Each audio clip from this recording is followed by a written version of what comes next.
Shout out. The Connects. Luis Guzman.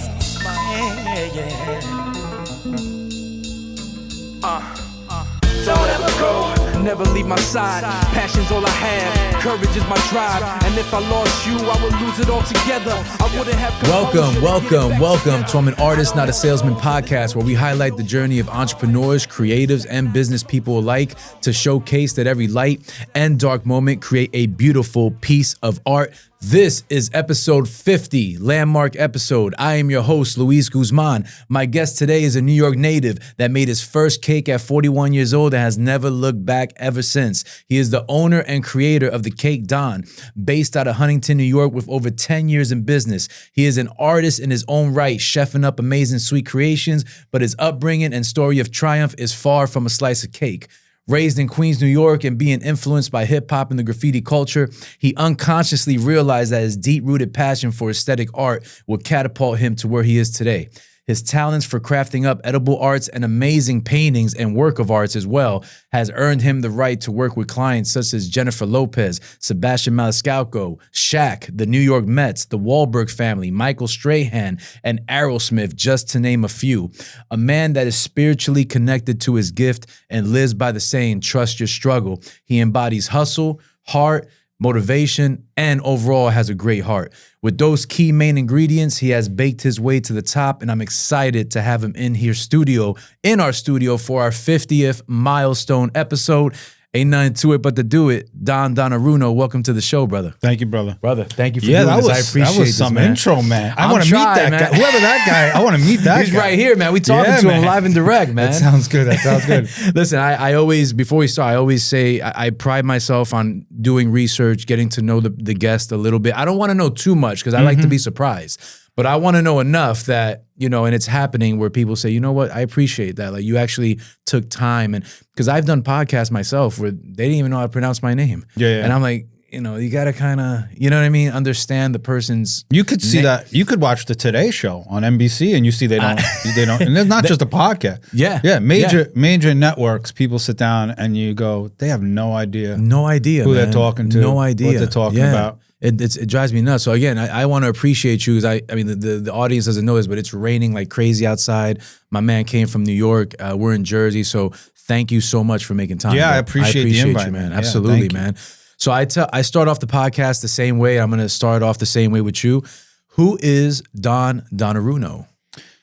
Yeah, so all the cake stuff you mentioned, the artist. I'm a husband, father of 2 girls. And an artist, man. That really, right now, the conduit that I found to live this dream was cake. Right. That's how I'm a working artist right now. But I'm a husband, father of 2 girls, a friend to my people, and really that's it. I'm not defined. The thing about doing my first cake at 41. Which is wild, by the way. Yeah, but go ahead. I'm obviously not defined as a cake. I'm not a cake maker. That's what I do. Yeah. But if it was in my lineage, in my family, and I've been doing it since I'm a little kid, then it's part of my DNA.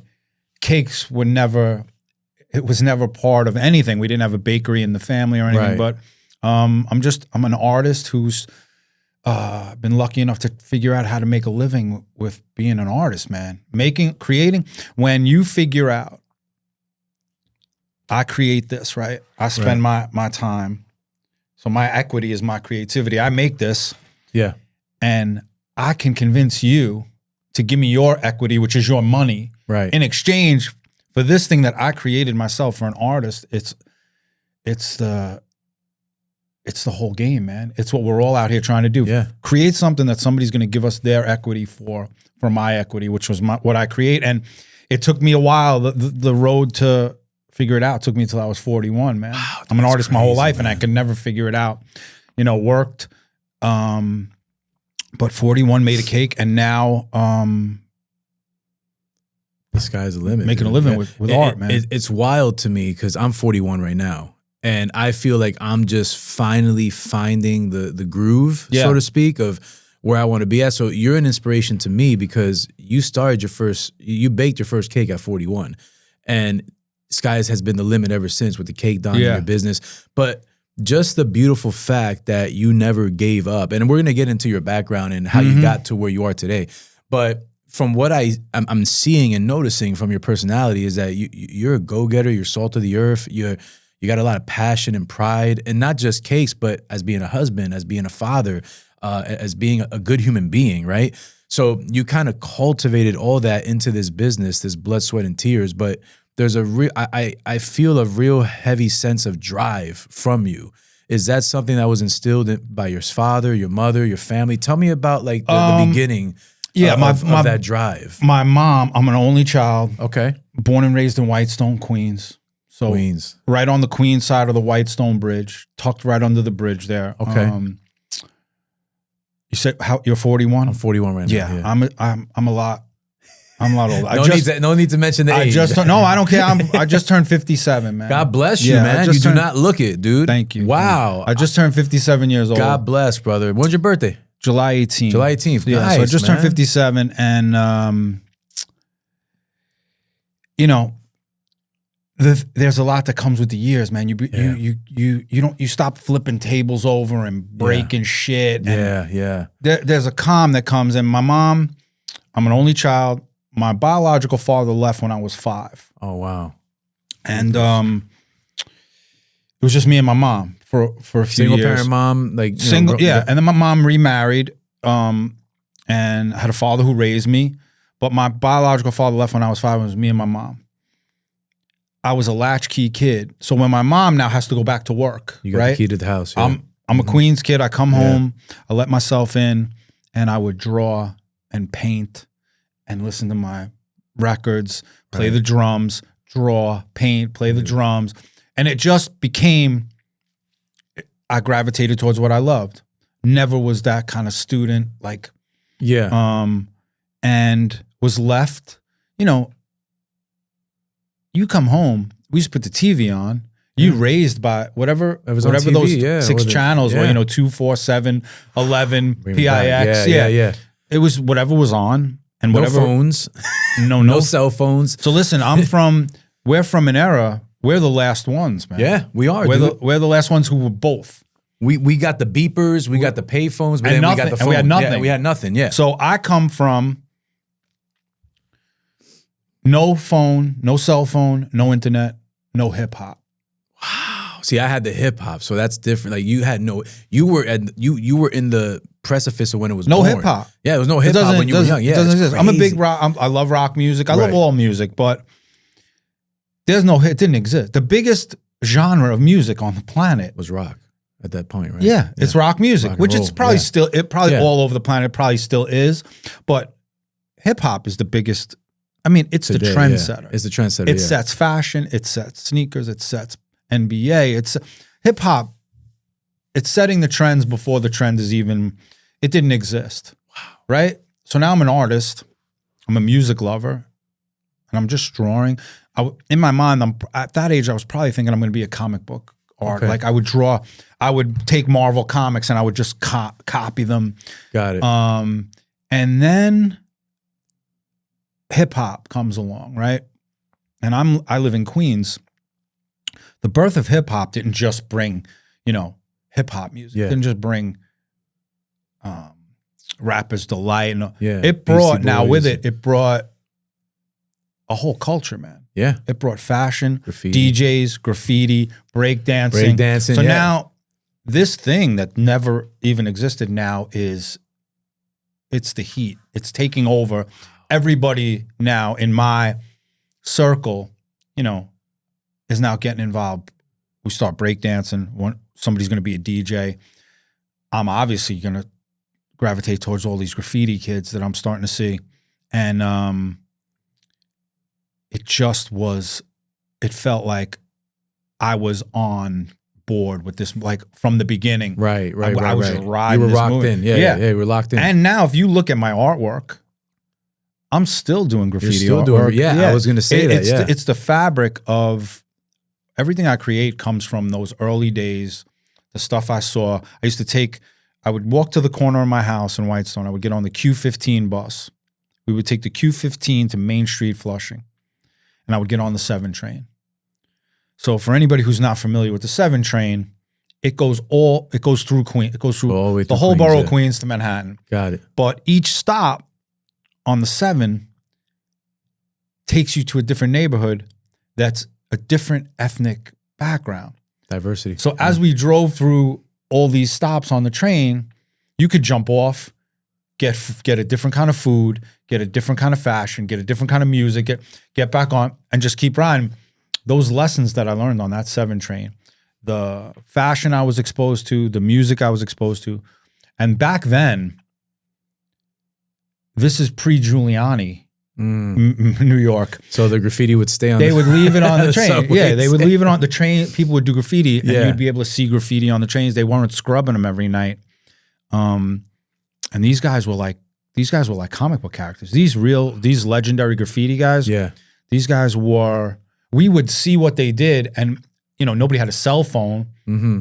You just had to take a mental picture and go home and try and That's crazy. just rip it off. Right. Yeah. Now, you couldn't. Yeah. I mean, unless you took out your disposable camera, took it to 1 hour photo, 1 hour photo, yeah. and then get the negatives and then prints. Yeah. We would go home and in our little black books, our graffiti books, try and just recreate what we saw. And I just built my whole artistic style on it. And that's, I think, laid a foundation for me to realize yesterday, rap music didn't exist. Yeah. And now it does. It's the biggest thing we've ever seen. So when I made a cake at 41, I said, okay. It started to get, so I'll give you the quick Cliff Notes version. Please. A friend asked me to make a cake. She makes cakes for everybody in the neighborhood. She asked me to make a cake because she knew my artistic ability. And I said, sure, okay, whatever. I mean, I'm looking to be creative and we'll have fun. It was in my kitchen, in my house. My kids are there, whatever. And I make the cake. It's a King Tut cake. And I took a picture of it on my phone. It came out. I couldn't believe how good it came out. I had never made a cake before. Really? I had never touched any of this stuff. Fondant, nothing. I'm so enamored by that because you have to also know how to, these, Well, I had sculpted. So I had always Play-Doh. As a kid, I played with Play-Doh. Wow. I played with clay. I was constantly creating stuff. I would make sculptures of stuff. Yeah. And to me, it was the same. It was actually the same exact thing when I started messing around with this fondant that we make the cakes with. Took a picture of it and did nothing with the picture, right? It was in my phone. Mm-hmm. Whatever reason, 3 days later, so that's March 5th, 2010. Okay. All right? Cake Don doesn't exist. Nothing. Yep. Just take a picture. 15 years ago, yeah. 3 days later, I posted on Facebook the picture. And I just wrote, check out this cake. I made this cake, check it out. Yeah. Not just like I would post anything. Just check out my cake. And my friend Chris, who I grew up with in Whitestone, writes, forget the cake, boss. You're the Cake Don. Damn. And I wrote, ha, ha. Yeah, just wrote, no, I didn't. Oh, you didn't roll it. It was just like an offhand I just wrote, comment. ha, ha. Yeah. I thought it was funny, whatever. And I wrote, hey, Chris, can I use that? And nothing. I didn't have any grand plan of being a cake guy. But throughout that day, the first day, people started inboxing me. Yo, can you make a cake for my kid? Like my friends on Facebook. Yeah, and I'm like, just hitting you up out of nowhere. I said, I don't make cake. And they're like, yeah, you made this King Tut cake. I call my friend Meredith and I'm like, yo, I have people want cakes now. You can make some. You want to make some cakes on the weekend, whatever? And she's like, yeah. So we started making cakes out of my house. I live in Northport, Long Island. We started making cakes out of my house. And side hustle. Not even, it was like a more creative outlet. Yeah. And then every time I posted a picture of another cake on Facebook, I would get more reaction. I'm thinking, we could probably do this, man. Like we could do this. But that's how the inception of the Cake Don to me was like one day hip hop didn't exist, man. And I was around. And then the next day it existed. I love that analogy, man. Yeah. The Cake Don, March 9th, 2010, it didn't exist. I lived my whole 41 years. There was no such thing. March 10th, one phone call from a friend who asked me to help her with a project. If you think about it, that one phone call has changed the whole trajectory of my life. Wow. My whole life has changed. My family's lives have changed. Hopefully generational. Hopefully my kids' families. Yes. This thing, my kids both are with me now in the business. Nice. The trajectory of the business went from, me trying to do it. Now you get people Family behind business. it. Now this thing, they could take this thing for the next level, 40, dude. 50 years. You're leaving a legacy for your family. Yeah, and they can, if they want, they can eat off of it. if they can, want. they can and feed I tell themselves. I tell them all the time. It's hard for sometimes when you're young too, in your 20s. It's got to be right here, man. Mm-hmm. That thing got to be. You need it. I need. Yeah, ASAP. Yeah. It's got to be right here. Yeah. Annie Ann's pretzels, right? So Annie Ann's. Airport, the mall. There was one Annie Ann store at one time. There was only one. Yeah, there's only one. There was one Annie Ann's. There was one Chick-fil-A. Mm-hmm. One McDonald's. There was one. Mm-hmm. There was one. And it didn't happen in a week, a year. The social media has gotten this they've put a speed on things now that has to, I don't want to go viral. Mm-hmm. I do not want to go viral. You know why? I want consistent views over all my platforms over time. I just want consistent views and my people to like what I'm posting. The dudes that go viral, they're gone. It's like a one-hit wonder. They're gone. And look at all the people that were viral last year. They're not around, man. They're not hitting right now. It's flash in the pan. They're not hitting right now. All those people that were lined up for whatever that hot donut of the moment was in the city, there's no line anymore at that bakery. Was it great for that week, 2 weeks, a month? Mm-hmm. Yes. But I come from a world before virality, and I want to be consistently consumed by people who are interested over a long period of time. I'm not looking for, listen, it's nice. I got a couple of Instagram videos, 15 million, one of them, yeah. 22 million, 15 million views, with no money behind it. That's no boost. And it's amazing. It gets me attention. Bro. But if I post one, like I posted a Halloween cake today, and it gets 8,000 views. Still a lot. It is. That's a lot. But they get you that, they give you, they allow you that dopamine hit on Instagram. Yeah. They give you the dopamine. And now you're addicted to it. Yeah. Yeah. And now I need, what do you mean it didn't get 100,000? It didn't get, I'm fine. It's okay. Yeah. It's free. Mm-hmm. Instagram is free. And if I post it and I get 8,000 views, if you put 8,000 people in a room, it's a lot of people. It's a lot of people, man. You know what you had to do 20 years ago, 25 years ago to get 8,000 people to see your content? Oh, dude. You had to sell out an arena or buy a commercial on some local network. Yeah. Public access TV. Yeah, you had to buy. Now, you could get I can get 8,000. And I'm saying that it's a lot of people, man. Mm-hmm. Never mind 22 million people. 22 million people saw my cake. Yeah, that's insane. Think about those. It's like countries. It doesn't exist. It doesn't exist. It doesn't exist when we're kids. Yeah. Now, a kid could make whatever, bracelets, right? You could have a kid who makes really nice bracelets. That kid's good with the phone and the laptop and the music and the lighting, and he's got a business. He puts those bracelets up. He's got a business. In a day. Yeah. It's scary how in a day, no infrastructure, no.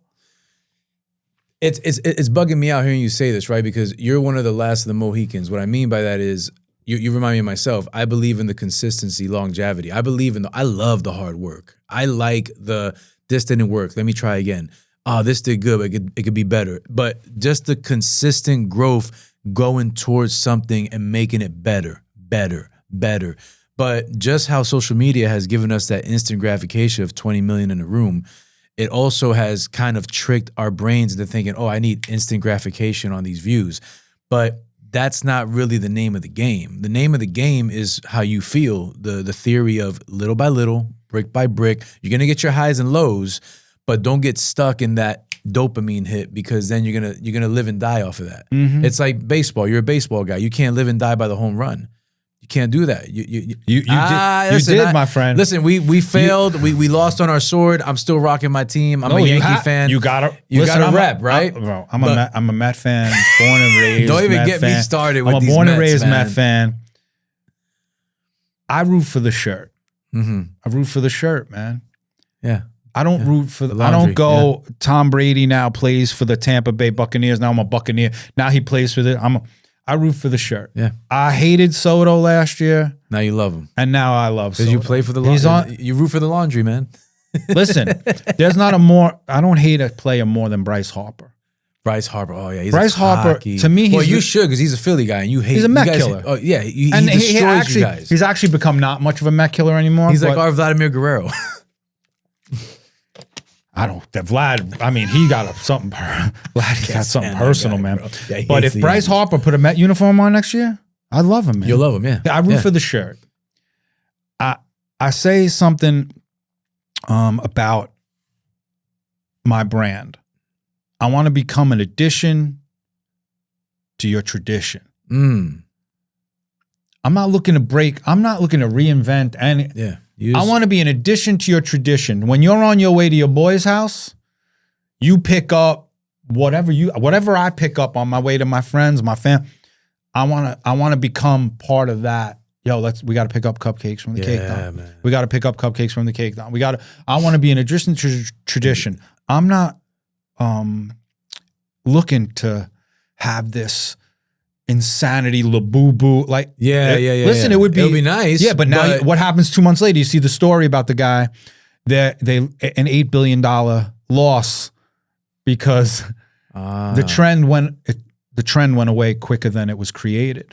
And that's exactly what I was telling you about trends. You can't live and die by the trend. You got to live and die by longevity. Listen. This is a product that's going to live forever. Let's It's gonna live forever. If we lay the foundation properly and we do this right, it could live forever. The thing I think with a lot of people is when they don't, the amount of dudes that did 6 podcasts. Mm-hmm. If we could check and see how many guys did 6, 7, 8 podcasts, It's a million of them. and they packed it in. Yeah, you know why? Yeah. They got 100 views, 200 views, 60 views, 500, and they're going, nobody's watching. This is not. Yeah, but what? You got to give it a minute, man. That's how you see they weren't in it for the right reason anyway. They were in it for monetary value. Or they wanted to blow up quick. If you show up and you keep doing this, 50 episodes, 100, 300, 500, the audience is going to come. It's going to grow, yeah. Because it's a natural thing. And even for no other reason, everybody else is going to quit. Yeah. All these other true. dudes, The hardest worker in the room lasts the longest. you just keep showing up, man. You just keep showing up. Listen, I got my teeth kicked in. When I tried, I never worked in a bakery before. What did you do before baking, by the way? I worked for Stuart Weitzman Shoes. Oh, okay. Oh, you're a fashionable guy. High-end Okay, women's shoe company, but not creative. So I was an artist working in a non-creative position. Great company. And that's like deaf, right? At the time, it was not, because I had 2 kids, big, beautiful house on Long Island. And I'm like, all right, this is the American dream. This is it. Yeah. It was almost like just this numb, like, okay, this is what I'll do forever. And we'll go on vacation a couple times a year and I'll buy, I'll get a new car every couple of years and it's cool. This is what it is. You didn't feel alive though. No, looking back, I was actually getting more and more angry. And I became tougher to deal with as a father, as a husband. My kids will tell you, if you sat down and they were honest, they would tell you I'm a different human now. Because you're happy. I'm a different kind of human. It would take that. And you're off. I'm You're going. Yeah, we're breaking a toy, like I'm throwing a bicycle in the driveway. Whoa. Like, yeah, but that's how, like, I was tense, man. I was a tense. Short fuse. Yes. And over time, listen, you can get me to, I'll snap. We're still in New York, Jersey. But the fuse for me is so long, man. I have patience and grace with people, because what I realized was I wasn't the only one carrying the trauma around. Mm-hmm. I'm not the only one with the trauma. Everyone has it. You're 41, man. Mm-hmm. Your trauma may have been when you were 6, 7, 8, 11. I don't know what your trauma is, man. And I allow people grace, because I go, this dude is not just a 41-year-old arrogant guy saying, there's a little kid in there still working through some shit, man. Yeah, we all are, man. Still, there's a little kid in there who nobody allowed that kid to work through their shit. And now he's an adult treating other people shitty, treating other people wrong, because nobody allowed this kid to work through his stuff. I don't hold anybody accountable unless you directly affect me, my family, my close friends. I'm not holding you accountable. Yeah.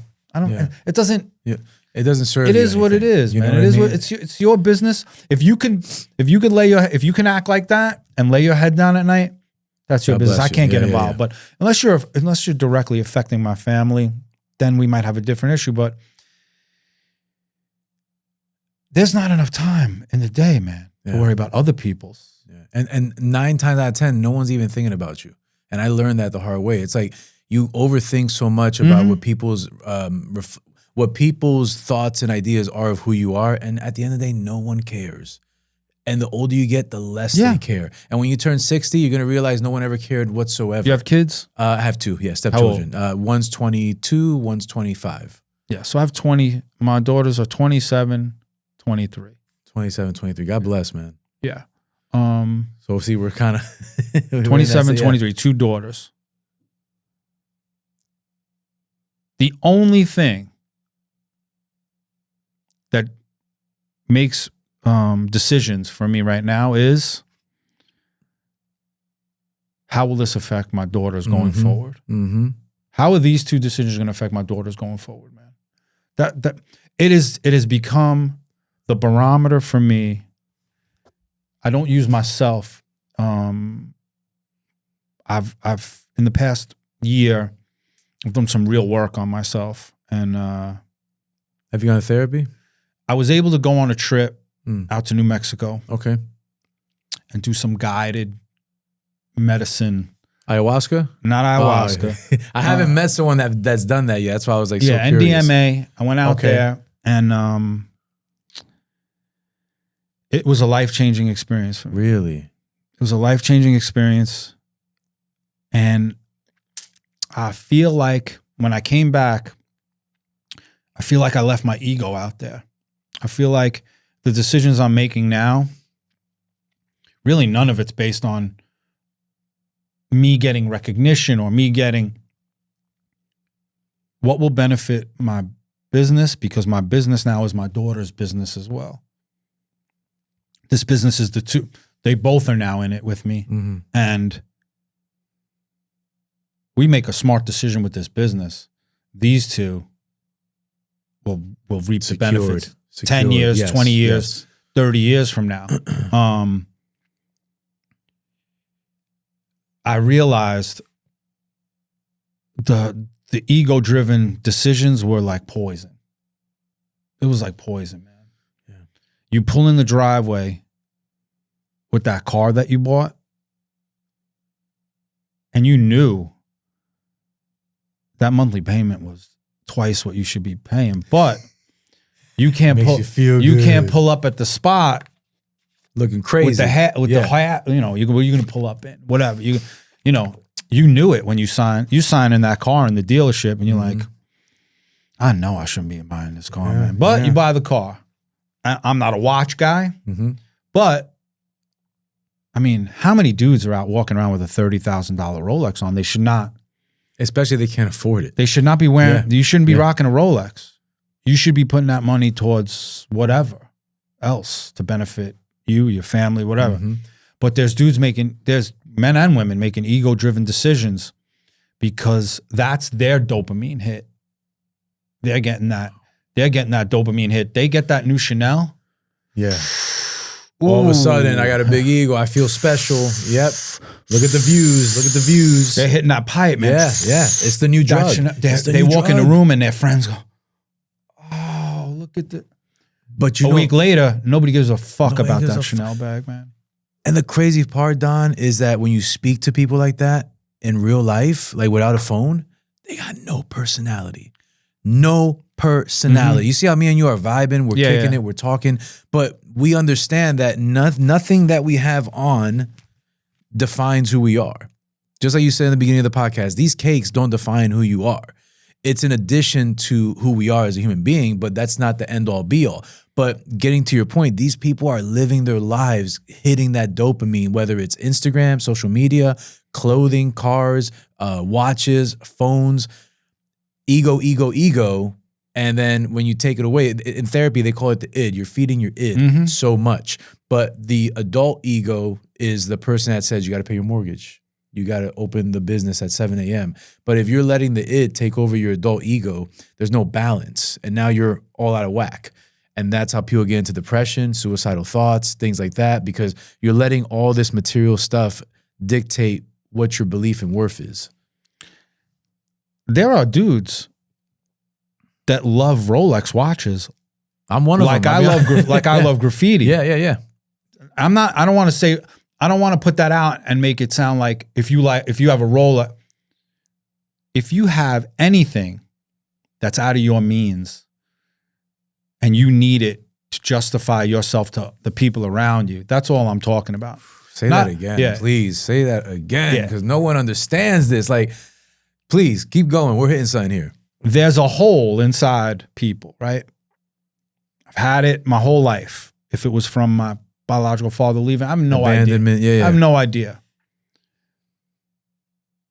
Whatever, people try to fill it with different stuff, man. People try and fill it with drugs, alcohol, sex, gambling, clothes, shoes, cars, like, you know, everything you think of. Working on the house, new pavers in the driveway, new kitchen, new bathroom, radiant heat in the floor.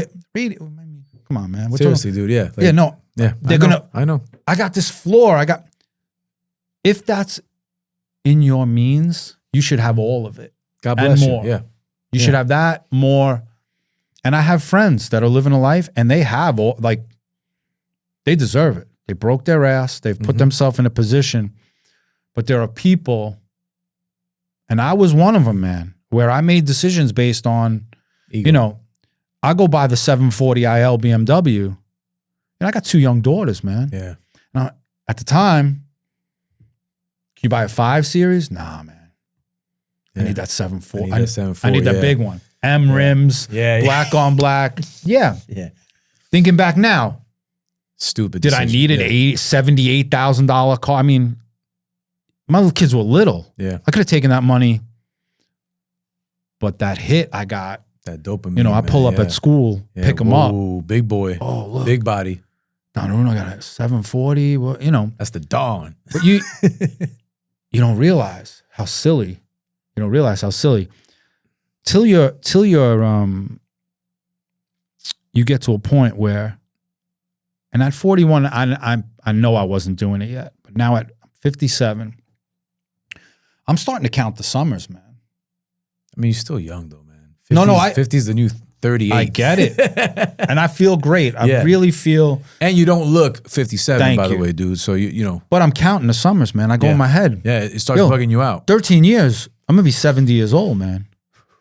I'm going to be 70. Not 50. I'm going to be 70 in 13 years. So I'm thinking to myself, am I still going to be able to run down the beach, dive in the water, go for a hike, put the weighted vest on, go for a ruck, go for, you know. I don't know. Maybe, hopefully with the advances in medicine and everything, we'll be fine. But time starts to play with your mind a little bit. And it also puts more of a focus on writing a task down in your book and bringing that task to fruition, right? Years ago, I would write the same. It's in my this year's business plan. It's in next year's business plan. It's in the year. And it would never, it was just a line item. And it never became, now I think of something, I write it down. Execute. I walk into my shop and I get my daughter and I go, yo, we need to find this, get that. Down to the simplest thing, right? Like in my mind, I said, so we deliver these cakes. We're dropping cakes off everywhere. And real cakes. Some people having big, and some of these cakes are for people that have never done business with me before.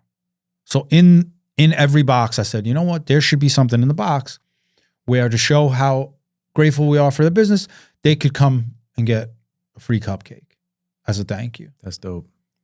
It took me it took 4 minutes to come up with a business card, go on Vistaprint, boom, hit, done. And it's, but you could have that idea for a year and a half and never do it. You're never going to you're never going to design it. You're never going to order the business card. And the shame in it now is with ChatGPT and all, you could design it in seconds, 11 seconds, and then just send it to Vistaprint, and the thing is there. People wait too long to take the first step, and some people they stay in the thing too long. When they get in it, and they get complacent. They don't want to admit this ain't it. I thought it was going to be it. Like, listen, I could have decided cakes is going to be the thing, and then 2 years in, go, I hate this. Yeah. And stayed because my pride, I'm not going to admit. Yeah. People stay, man. People stay in jobs they hate. You know them. Oh, we all know them, man. They're walking around like angry little people. Well, there's just, and then some of them are not even angry. Some of them just look beat. Depressed. They're just beat. They're like, there's a look of soul. There's a desperation. They're just like, what am I going to do now, man? I don't know. Something else. But I think you and me both, we embody that creativity. Like, you live in creativity. Creativity is something that affects the childlike portion of your brain that still makes you feel young and fearless. Like, when you were 6 years old, you could say you were going to be an astronaut. No one's going to tell you you're crazy. You go out now and say, I want to be an astronaut. Yeah. Oh, look at this weirdo. Well, I don't know now. Maybe Bezos. You could say it now. You could say it now, right? They'll put you with Gail King. They'll send you up into space. Right. No, they all went to space. You could be an astronaut. But the point is, like, being creative, for me, it's talking and getting to know people and articulating, and telling people stories. That's my creative dopamine. Your creative dopamine is creating art with your hands. And you said a beautiful thing. And it was a beautiful analogy about taking your trauma and stop holding on to it and put it in your backpack, making your back strong, and it freed up your hands to create. That was a beautiful, beautiful way of articulating that.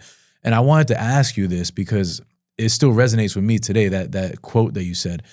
What was the trauma for you that you were trying to deal with your hands, and you finally put it on your back and say, I'm going to let this be my driving force? What I've also figured out is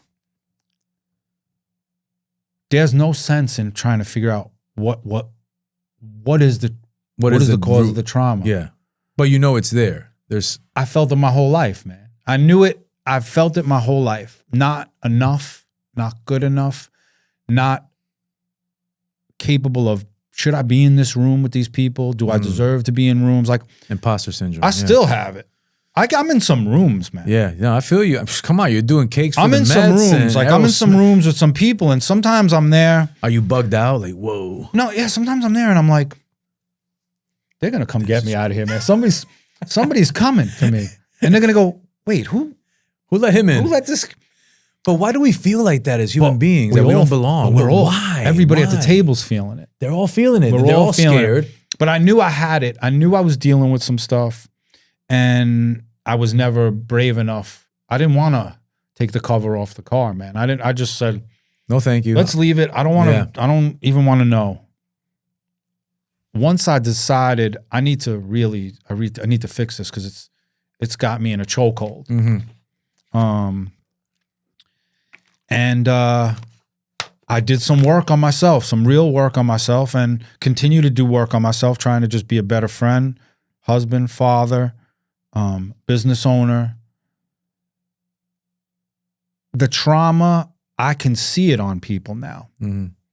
I can see trauma on people. I know from how they react to certain situations, I know where it's coming from. I don't know what your trauma is.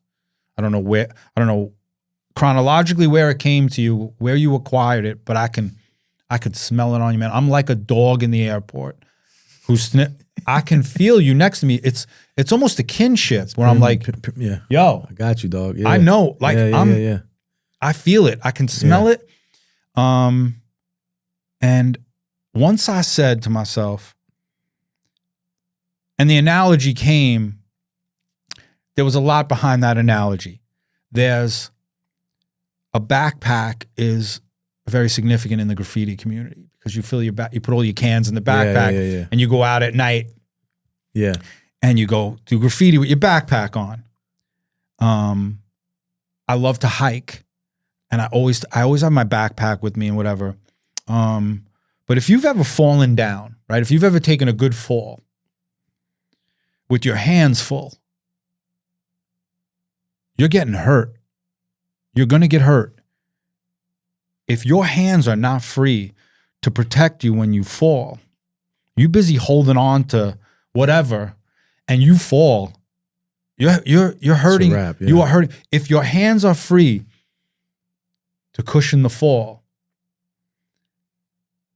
you can protect yourself. And it's not just an analogy of the fall. It's an analogy for if you keep your hands free and you don't walk around. Mm-hmm.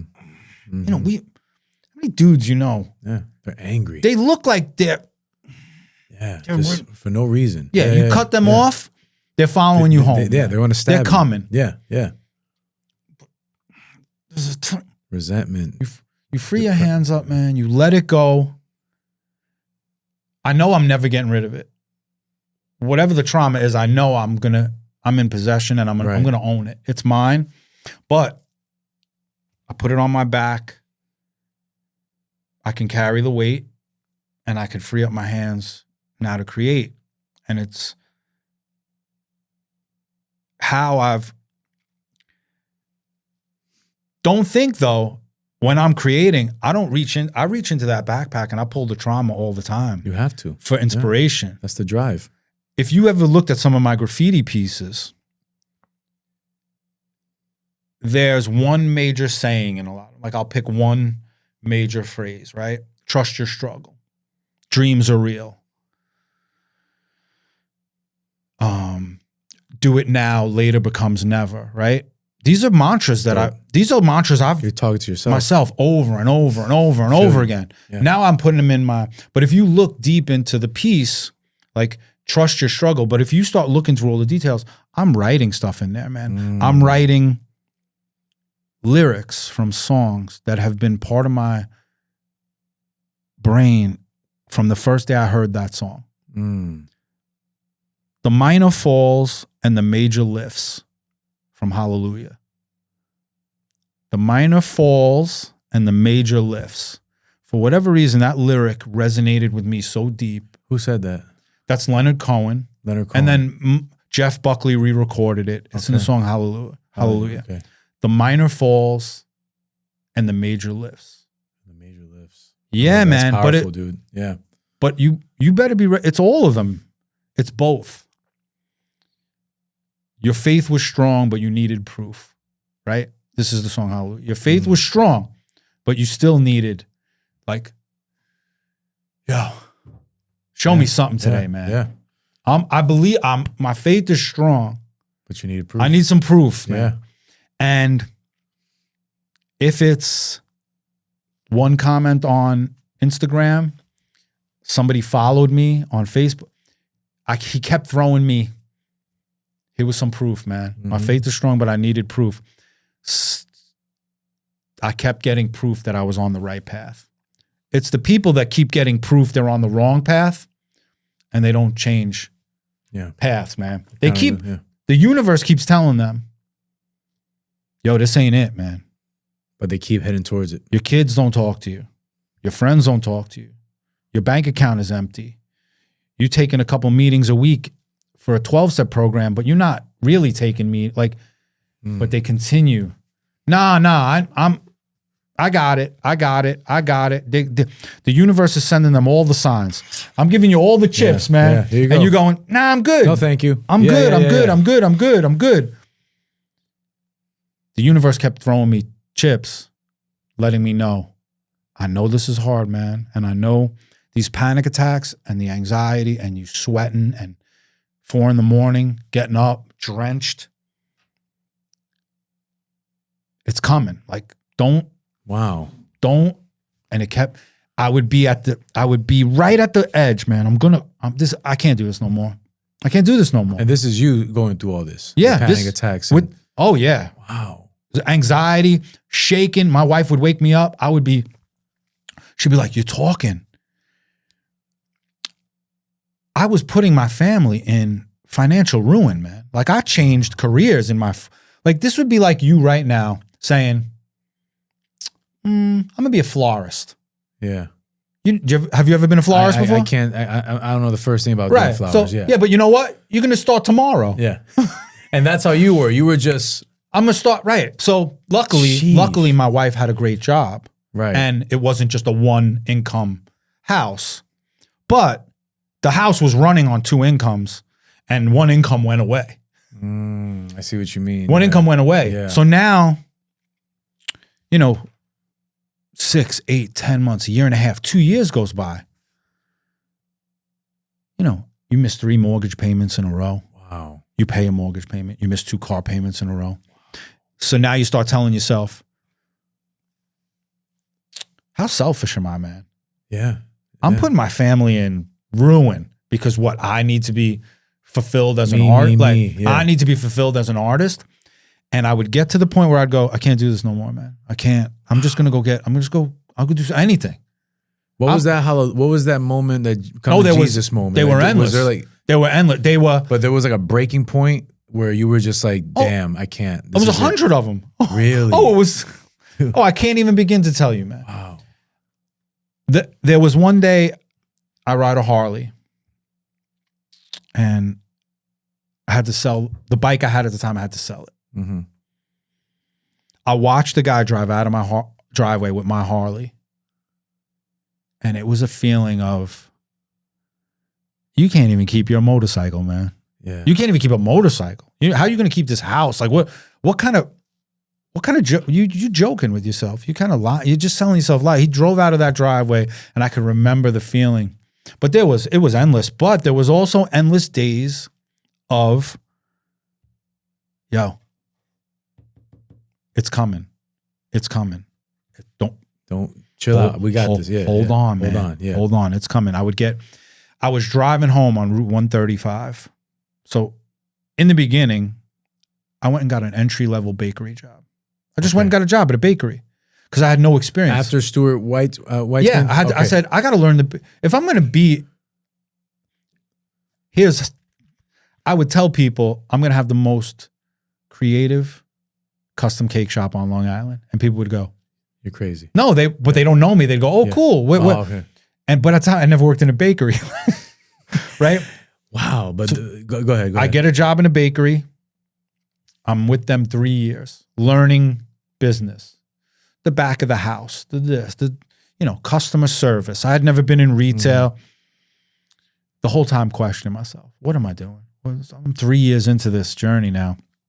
I'm driving home on Route 135 and the casting agent from TLC calls me. Hi, is this Don? I go, yeah. Hi, I'm a casting agent from TLC. We want to know, would you be interested in being on season 4 with Buddy Velastro, the cake boss? The cake boss, yeah. And if I could tell you how many times I cried on that ride home in my car, and I said, yeah, I'd be kind of interested. That's your proof. All right, cool. We like your image and your tattoos, and you're not your typical. And I got on season 4 with Buddy on TLC. And not like a one-off chopped episode. An hour a week for 10 weeks. Holy cow. On TLC.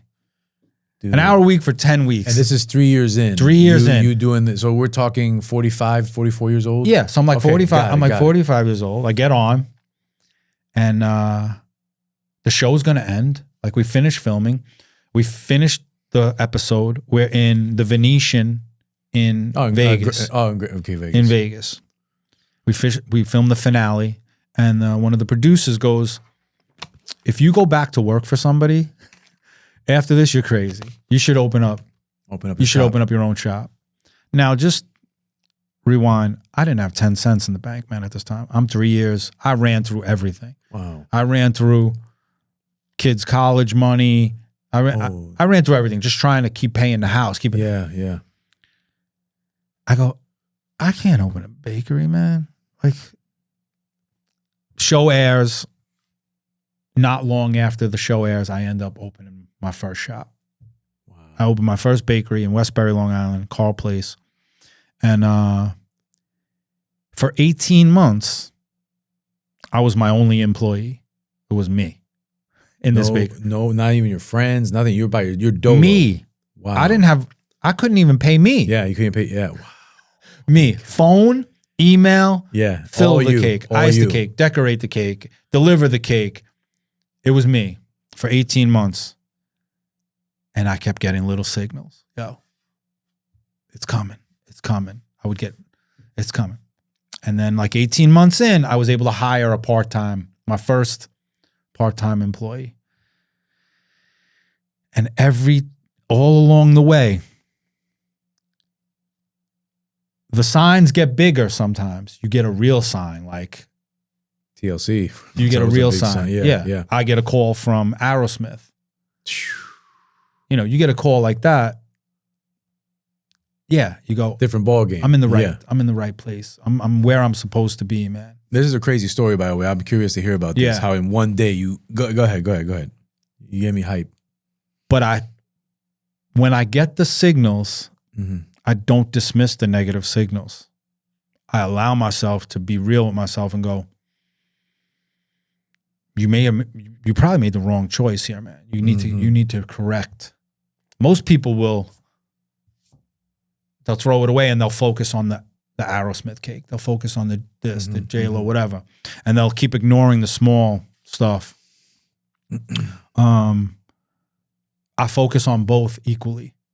I focus on the negative stuff that's being pointed out and the positive stuff that's being pointed out. But it also comes with my age, man. I'm mature, man. Yeah. I used to get a phone call and I would flip out. Customer's not happy with, I flip out. Now, get them on the phone. Let's figure out let's fix it. If you don't ignore the problem and you face it instantly, especially on Long Island, I call a customer and I go, hey, the girls told me something. What can I do right now to fix this for you?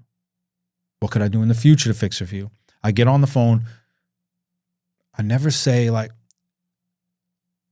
no, I'm not going to argue with the customer. We're past that point. Yeah. You're unhappy. I need to retain you as a client. Actual item. How can I fix this to retain you?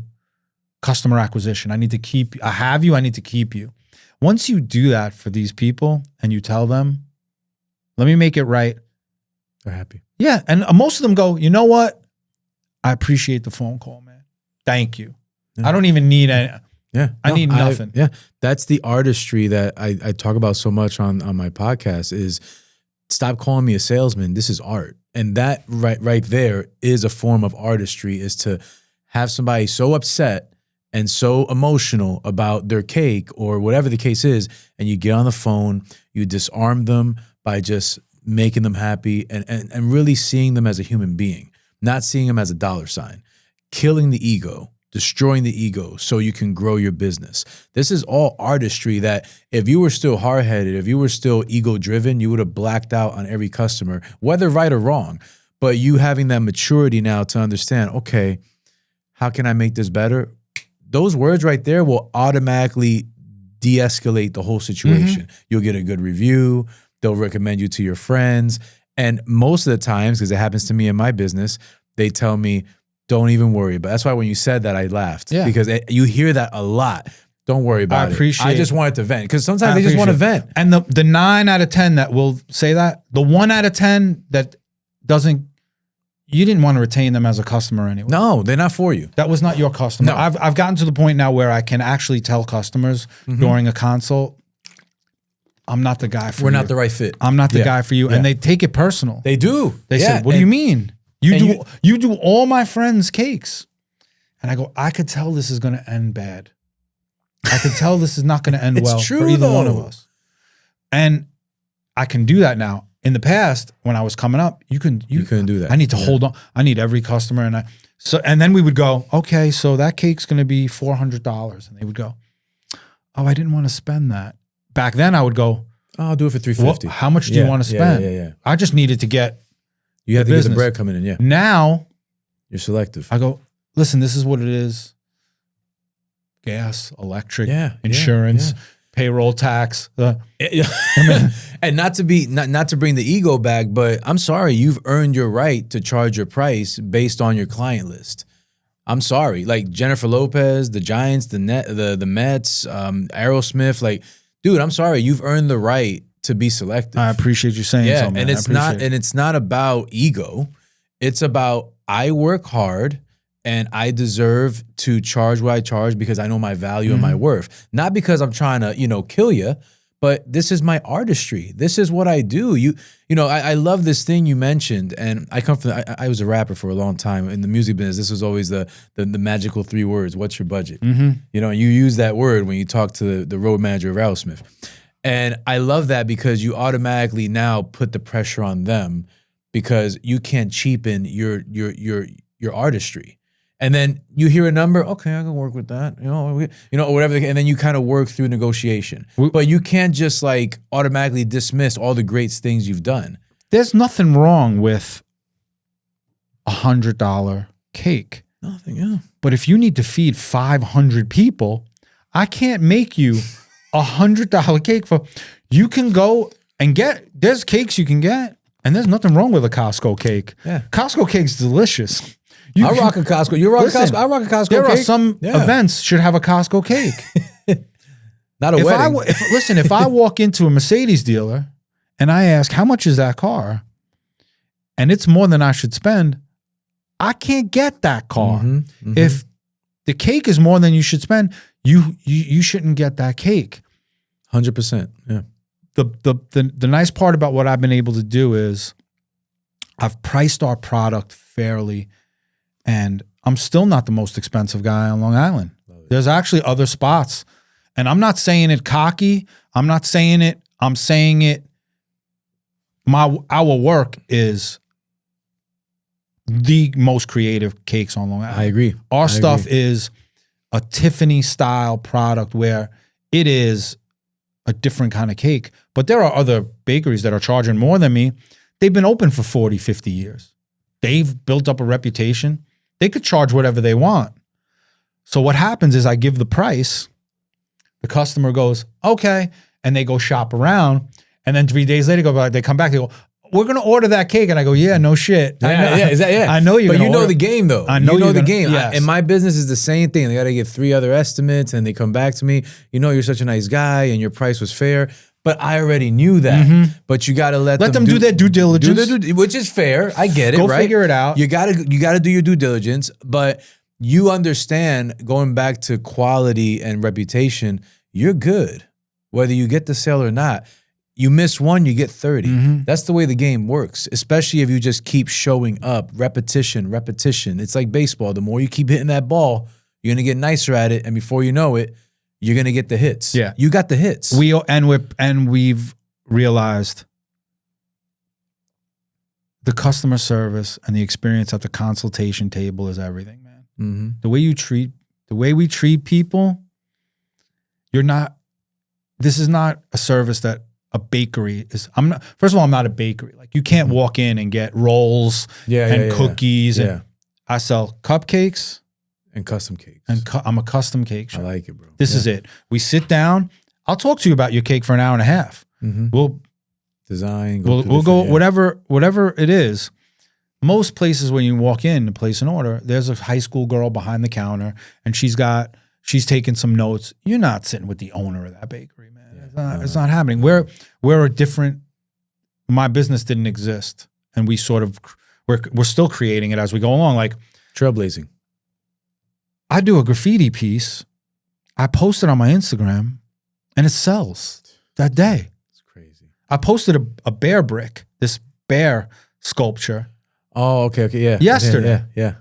The guy, and I posted it in progress. Yeah, I saw you painting it, and yeah. A guy messaged me, wants it. I said, it's not even done yet. He goes, I want it.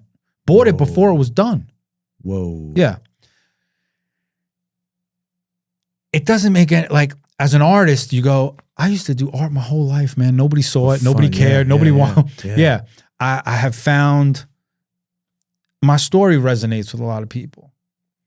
The fact that I'm honest enough to get on and tell you the amount of years I had panic attacks and anxiety and was crying in my car driving on Route 135. And most dudes are not telling you. No. Most dudes are going to keep it. They're shame. They have shame. And that's a hard thing, right? People don't know how to deal with shame, but it's vulnerable. It's a sign of weakness. It's a sign of weakness, yeah. And they want to portray this image. I got no problem telling you, man, being a small business owner on Long Island, it's a motherfucker, man. It's tough. It will wear you out if you're not ready for it and you're not in. If you have not dedicated yourself to it, it's going to beat you. You're going to quit. And that's why the turnover, you see, they rent the space closes. Open, they rent the space, it's closed. Survival of the fittest. They ain't got it in them. Yeah. They don't have it in them. They thought it was going to be easy. How many guys you're out to dinner? Oh, there's a friend of mine. He's going to open a restaurant. And I go, he's going to open a restaurant. Here we go. Your family's in the restaurant business? No. I go, no. God bless you. Yeah. Hopefully you got endless funds. That's the hardest business to get into. My authenticity has become like a superpower for me because most people are not putting it out there on social media. Most people are not getting on their Instagram going, I don't feel good today, and this shit is hard, and it's wearing me out, man. Most people don't, but when somebody sees me do that video, they're sitting there going, they're talking, they go, me too, man. Me too. I feel it. And then they'll come in my shop like a month later and they'll go, yo, I saw your video. I appreciate your content, man. Like, I appreciate it. Like, I go, yeah, I get it. I gravitate towards, I follow people. I gravitate towards stuff that's like that I can get real real stuff. It's no bullshit. No, it's just not real. Listen, it's real. If at the end of your post where you're telling me about something and this, your story, and then you try and sell me a course on entrepreneurship, I'm not, you can smell it. Just like I said, I can smell the trauma on people. You can smell authenticity. People like it. And also what the social media does is people come in my shop that I've never met. Today, what did we do? I walked in, we're hugging each other. Like, cause we know each other. There's already a relationship here. We know each other. People come in my shop. They know me. They ask my daughter, oh, hi. I saw the video you singing. They feel invested in my journey. People like to tell people, I've been using him since he was in his house. They're invested in the journey. Addition to the tradition. I'm an addition to their traditions, man, and I'm honored that they do it. Like, I invest in things that I find authentic, like movies. I sat here and I told you about Hallelujah. Yeah, music. That song to me is like it's the gospel. Like, I can hear those lyrics, and it is so important to me. I can list endless songs, endless books, endless pieces of artwork that I've just stood and looked at and thought, I can feel whatever that person was going through. You felt it. I can feel it just looking at it. Whatever Mary J. Blige was going through when she recorded No More Drama. Oh, yeah. Whatever, I don't know what it was. I don't know what that man did to her. But I can tell that song is no throwaway. No More Drama. No. Mary's performance of that song on stage, there's a YouTube video of it. There's a live performance of it. It's the most church-like thing I've ever seen. I've never seen. She is working through the demons through the song. I Can't Make You Love Me by Bonnie Raitt. I Can't Make You Love Me.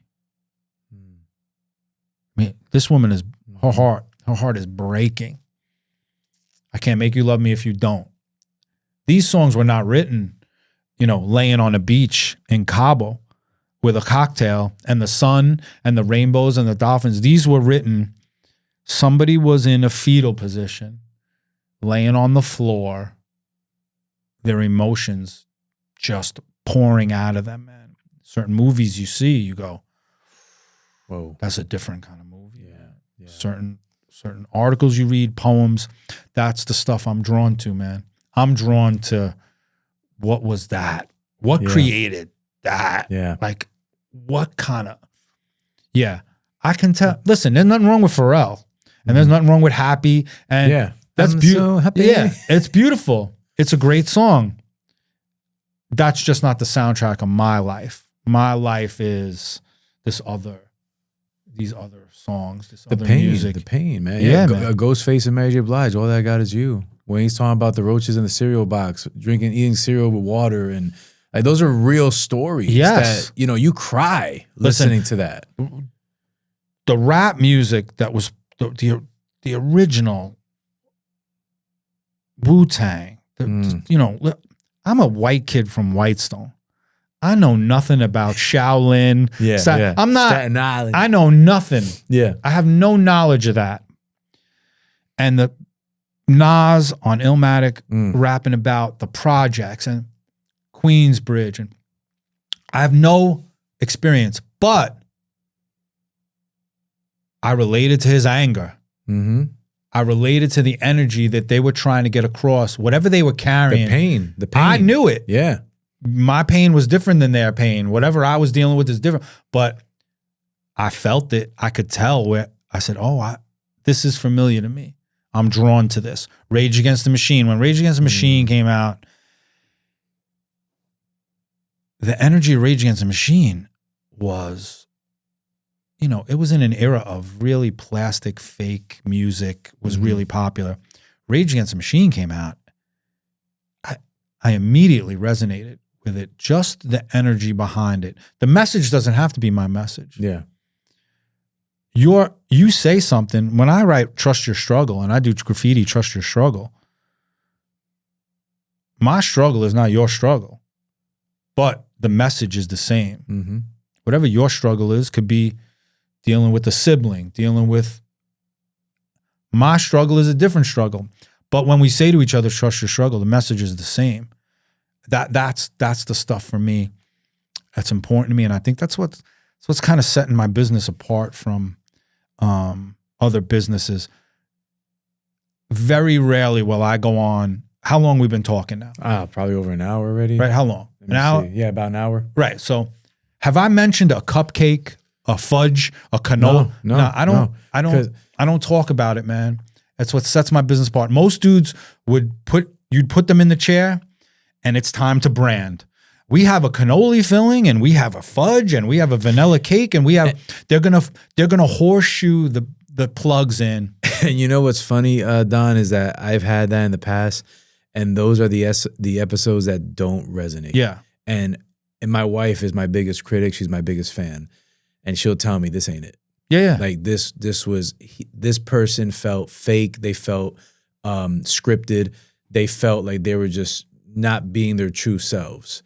But then when I get, but that's like the 1%. The 100, the 99 is people like you that we come and we come as we are and we're shedding. What I think you find out about those people, though, if you spend enough time, that is their true self. They're a used car salesman 100% of the time. Salesman, yeah. 100% of the time they're a used car salesman. That is their authentic self. If you're gracious enough to allow somebody to sit in your seat and sit down and have a conversation with you, and all they're going to do is sell you their bullshit for an hour and a half, they don't have the ability to understand this is not the time. This is not the time. Me being honest and us having a conversation and me breaking your balls about the Yankees, whatever, that will get somebody fun. to go, I need to check this guy's business out. Exactly, because you fall in love with the person's personality. I need to check this guy's business out. That's it. Yes. That's it. And the people that have no personality, those are the ones that hit me up and ask me a million questions. I hit you up one time. Yo, can you come on the show? We'd love to have you on. Love your story. Yeah. Done. When we doing it? Easy. I'll get conversations where it's like, You have to like scroll with your finger. Oh, but like, what are we talking about? And is there any way I can get advanced questions? And I'm like, dude, that's not how I roll. This is conversational. This is free flowing. This is a flow that we're in. I'm not trying to gotcha. I'm not doing a gotcha moment. I want to really get to know who you are. I am obsessed with people's stories because you're building to my inspiration. But if you got all these prerequisites and all these rules and all these, this is not the podcast for you. Just like you tell people with cakes, we can't do your cake. Some guests, as much as I want to tell their story, they're not meant to be on here. You know what I mean? Some people, if you reach out to me, I get asked to do a good amount of these podcasts, right? If you reach out to me, my first question was, where can I find, I want to see it. Like, yeah. If I watch it and I like it, I don't care how many followers you have. Love. I don't care if you have 100 followers, 1,000 followers. Some people go, they only got 3,000 followers, 1,000, 100 followers. Yeah. You know what? To me, here's what happens in my life, and I've learned it. A year and a half from now, I don't know where you're going to be. You might be in a very powerful position a year and a half from now. In whatever media, this room, this studio, this building may look a lot different in a year and a half because something pops off. And you know what? You're sitting down and you go, you know what? The cake Don, My man, yeah. He didn't care. He came on. I got an opportunity for him. I'm going to reach out. You know who you're not going to reach out to? The dude that gave you the laundry list. And you're like, I can't deal with this. And you know what? And that's my thing. I don't gatekeep. I don't like hold stuff back. Like if there's an opportunity where I see that someone I know that's real can benefit, yo, done. Check this person out. I don't want nothing out of it, but just the satisfaction of like connecting two people that can make something work. You know, but that's the whole point of synergy and really connecting with people on a human level. Yeah. If I rock with you because you're just a dope human being, I could rock with you in business. You know what I mean? But if I just want to rock with you because you have a name and you have a following, but you're not a good person, I can't. That's fake. I can't do that. It's gotta match. It's gotta make sense. But we're living in a world where people are using other people. You see what I'm saying? To get ahead, but they could care less about who they are. And that's phony and it's fake. There's no real genuine glue. You know what I mean? Yeah, but I don't think they care. But that's the crazy. Most people don't care. They're like, I'm using you. Thank you. Most people don't care. Which is bugged out. Isn't that crazy? Yeah, it's like crazy. We're turning. It's like human beings are turning into AI. Like there's no feelings or emotions anymore. Yeah, I think here's the problem. I think these at some point they got to break down. Yes. You can't be walking around all day like a robot. At some point you got to break down. This is how I think about things. You might end up meeting somebody that you don't even know yet a month from now. So me and you are here. We make a connection. 45 days from now, you're at a Knick game, right? Yeah. Or a Yankee game. Wherever. There's not going to be no Yankee games for a while, man. No Yankee games for a while. Or Mets. You're at a Knick game, right? Whatever. You end up in a circle with a bunch of dudes. Hey, this dude. And you hear out of your ear, somebody's having a party and somebody needs a cake. And there we go. This is how my wife works, man. Yeah. Aerosmith rolls into Long Island. The tour manager says to the head chef at UBS Arena, it's Joe Perry's birthday tomorrow. And if you don't know, Joe Perry's the guitarist for Aerosmith. It's Joe Perry's birthday tomorrow. We want to get him a cake. But they don't want a Costco cake. They want legit a cake. And the head chef at UBS goes, I don't know Don at the Cake Don, but I hear I follow him on Instagram. He seems like a cool. Give him a call. She calls us. She needs a cake for the next day. And Steven Tyler's going to roll it out on stage for Aerosmith at the UBS Arena. If I was on my social media and this guy watched me for a year and a half, 2 years, and he was like, this guy's an asshole. This guy, like, he's not recommending me. He could have sent he could have sent that anywhere. He went to you. They needed a cake for tomorrow. She was going to buy it. Wherever he sent her, The money was there. She was going to buy the Yeah. cake. She was buying that cake. That dude sent that to me. Damn. I get a phone call. Or I get a text from a party planner. I need a cake for a birthday. I need you to sign an NDA. You thought it was a scam or I said, something? "You need You to thought it was sign- fake? I got to sign an NDA for what? Yeah. To talk about. Yeah. I can't tell you who it is unless you sign an NDA. I can't have you revealing. Whoa. And I said, if it's Beyonce, I said in a text, I said, if it's Beyonce or Taylor Swift, I'll sign the NDA. As a joke. Yeah. As a joke. I said, just tell me who it is. And she said, I can't put it in writing. Call me. So I called her up and she's like, we need a cake for in a couple weeks for J.Lo's birthday. And I go, well, Whoa. that's okay. That's big. Okay, you should I'm have, in. you should have an end. But that's how I'm only doing this a very short period of time. Yeah. Man. There's people that have, their roots are deep in the game. in the world out there. She shows J.Lo my Instagram, and I've pinned some heavy hitters across the top row. Mm-hmm. And it just happened to be that same week I was at a party with Bethany Frankel, and Bethany tasted my cake and made a video eating my cake. So as soon as J.Lo goes on and she sees Bethany eating the cake. eating the cake going, she's like, oh yeah, good, do it. You never know who's watching. It's that simple, man. It's the one girl who goes, I had a good interaction with the cake don. Let's use him on this project. If you keep giving people problems and you're not easy to deal with, and they're going to run away from you, man. I guess there are people that their product is so good that the people just keep coming back, even though you're a nightmare to deal with. Yeah. I'm not that guy. You got the best of both, brother. I'm not going to be that guy. I want you to walk away and go, I want to recommend this guy to everybody. But like I said, I want to leave here, me and you, we have a great conversation. I want to, in a month from now, go, yo, that dude I just met, I got to reach out. You need to have him as a guest. Yeah. Same here with the cake. I want to push him. I want to go, yo, I had a conversation with somebody. You should sit down with him because super interesting, super real.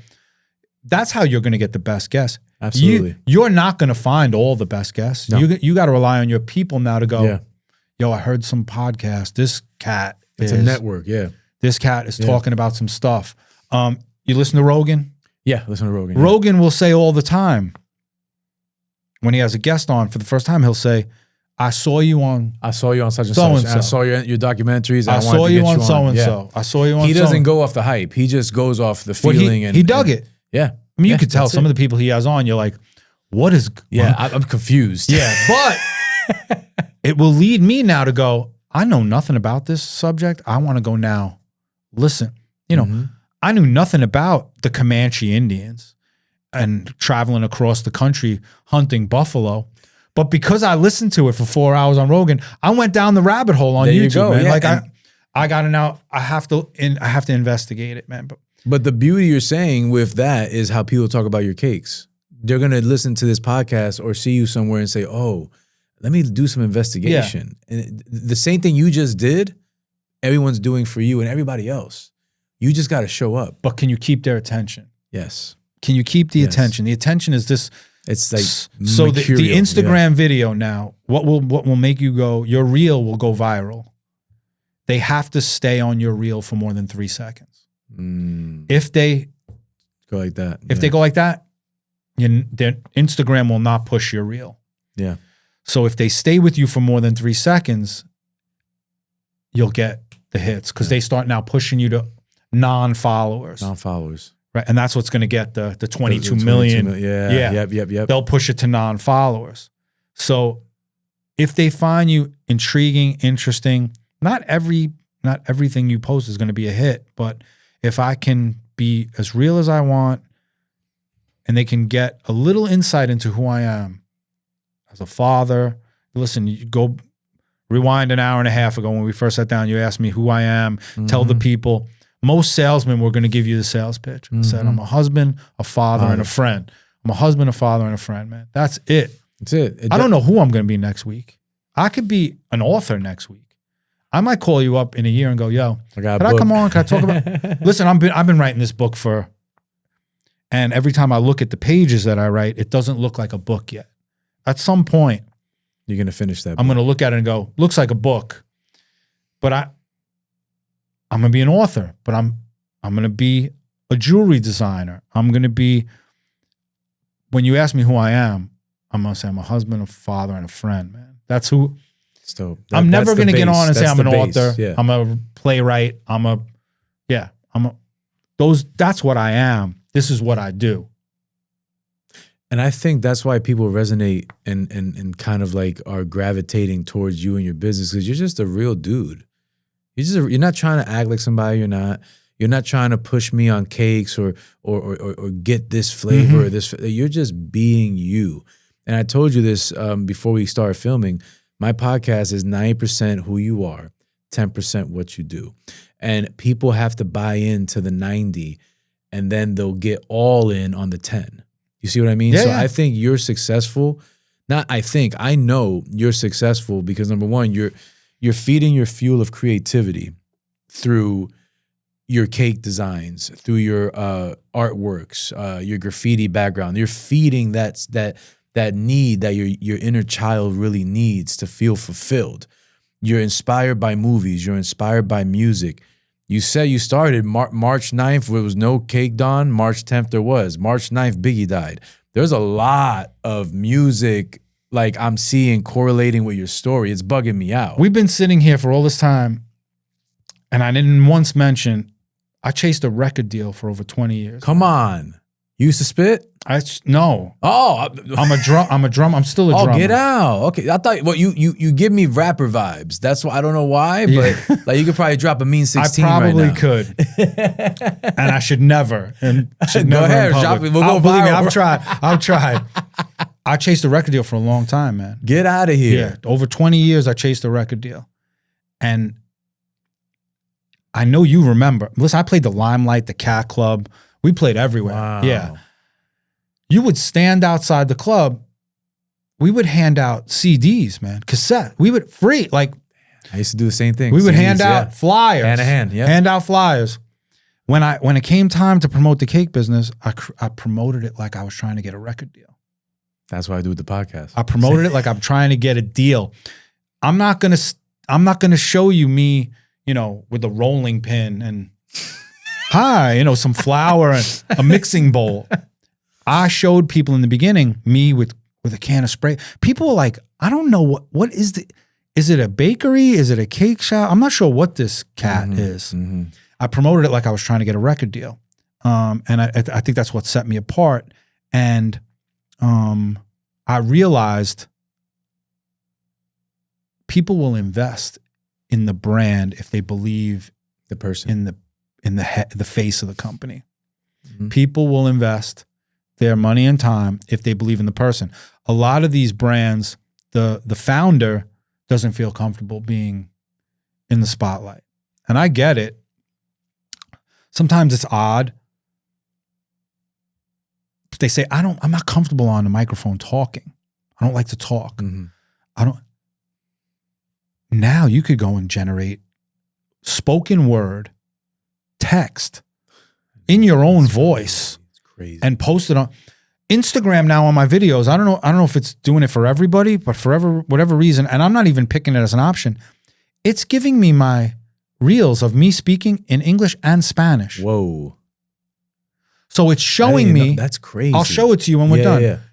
If you hit on the bottom of the translate button, hit it, it gives you the languages, and then you hit it, and it'll show me speaking Spanish. And not only it's my voice, and they've changed the movements of my mouth. Yes, it all matches. Yeah. So it looks like me speaking Spanish, and I didn't pick it. That's wild. But just now think about in the Latin speaking community on Long Island, if they're pushing my videos now in Spanish, it's more revenue. It's free. Yeah, it's free. It's free. Instagram is free. Instagram is free. I tell everybody, 2 posts a day, 10 stories a day. 2 posts a day, 10 stories a day. I gotta take that advice. I do the 2 posts a day, but not the 10 stories. 10 stories a day about anything. Post, yeah. Awesome guest today. Yep, I already Stay took the tuned picture. in a I'm couple, ready. Yeah. couple weeks. Yep. I do 10 stories a day, 2 posts a day. 10 stories a day, 2 posts a day. And it's a gradual list, man. I took a picture. I came across a picture in my camera roll from 5 years ago.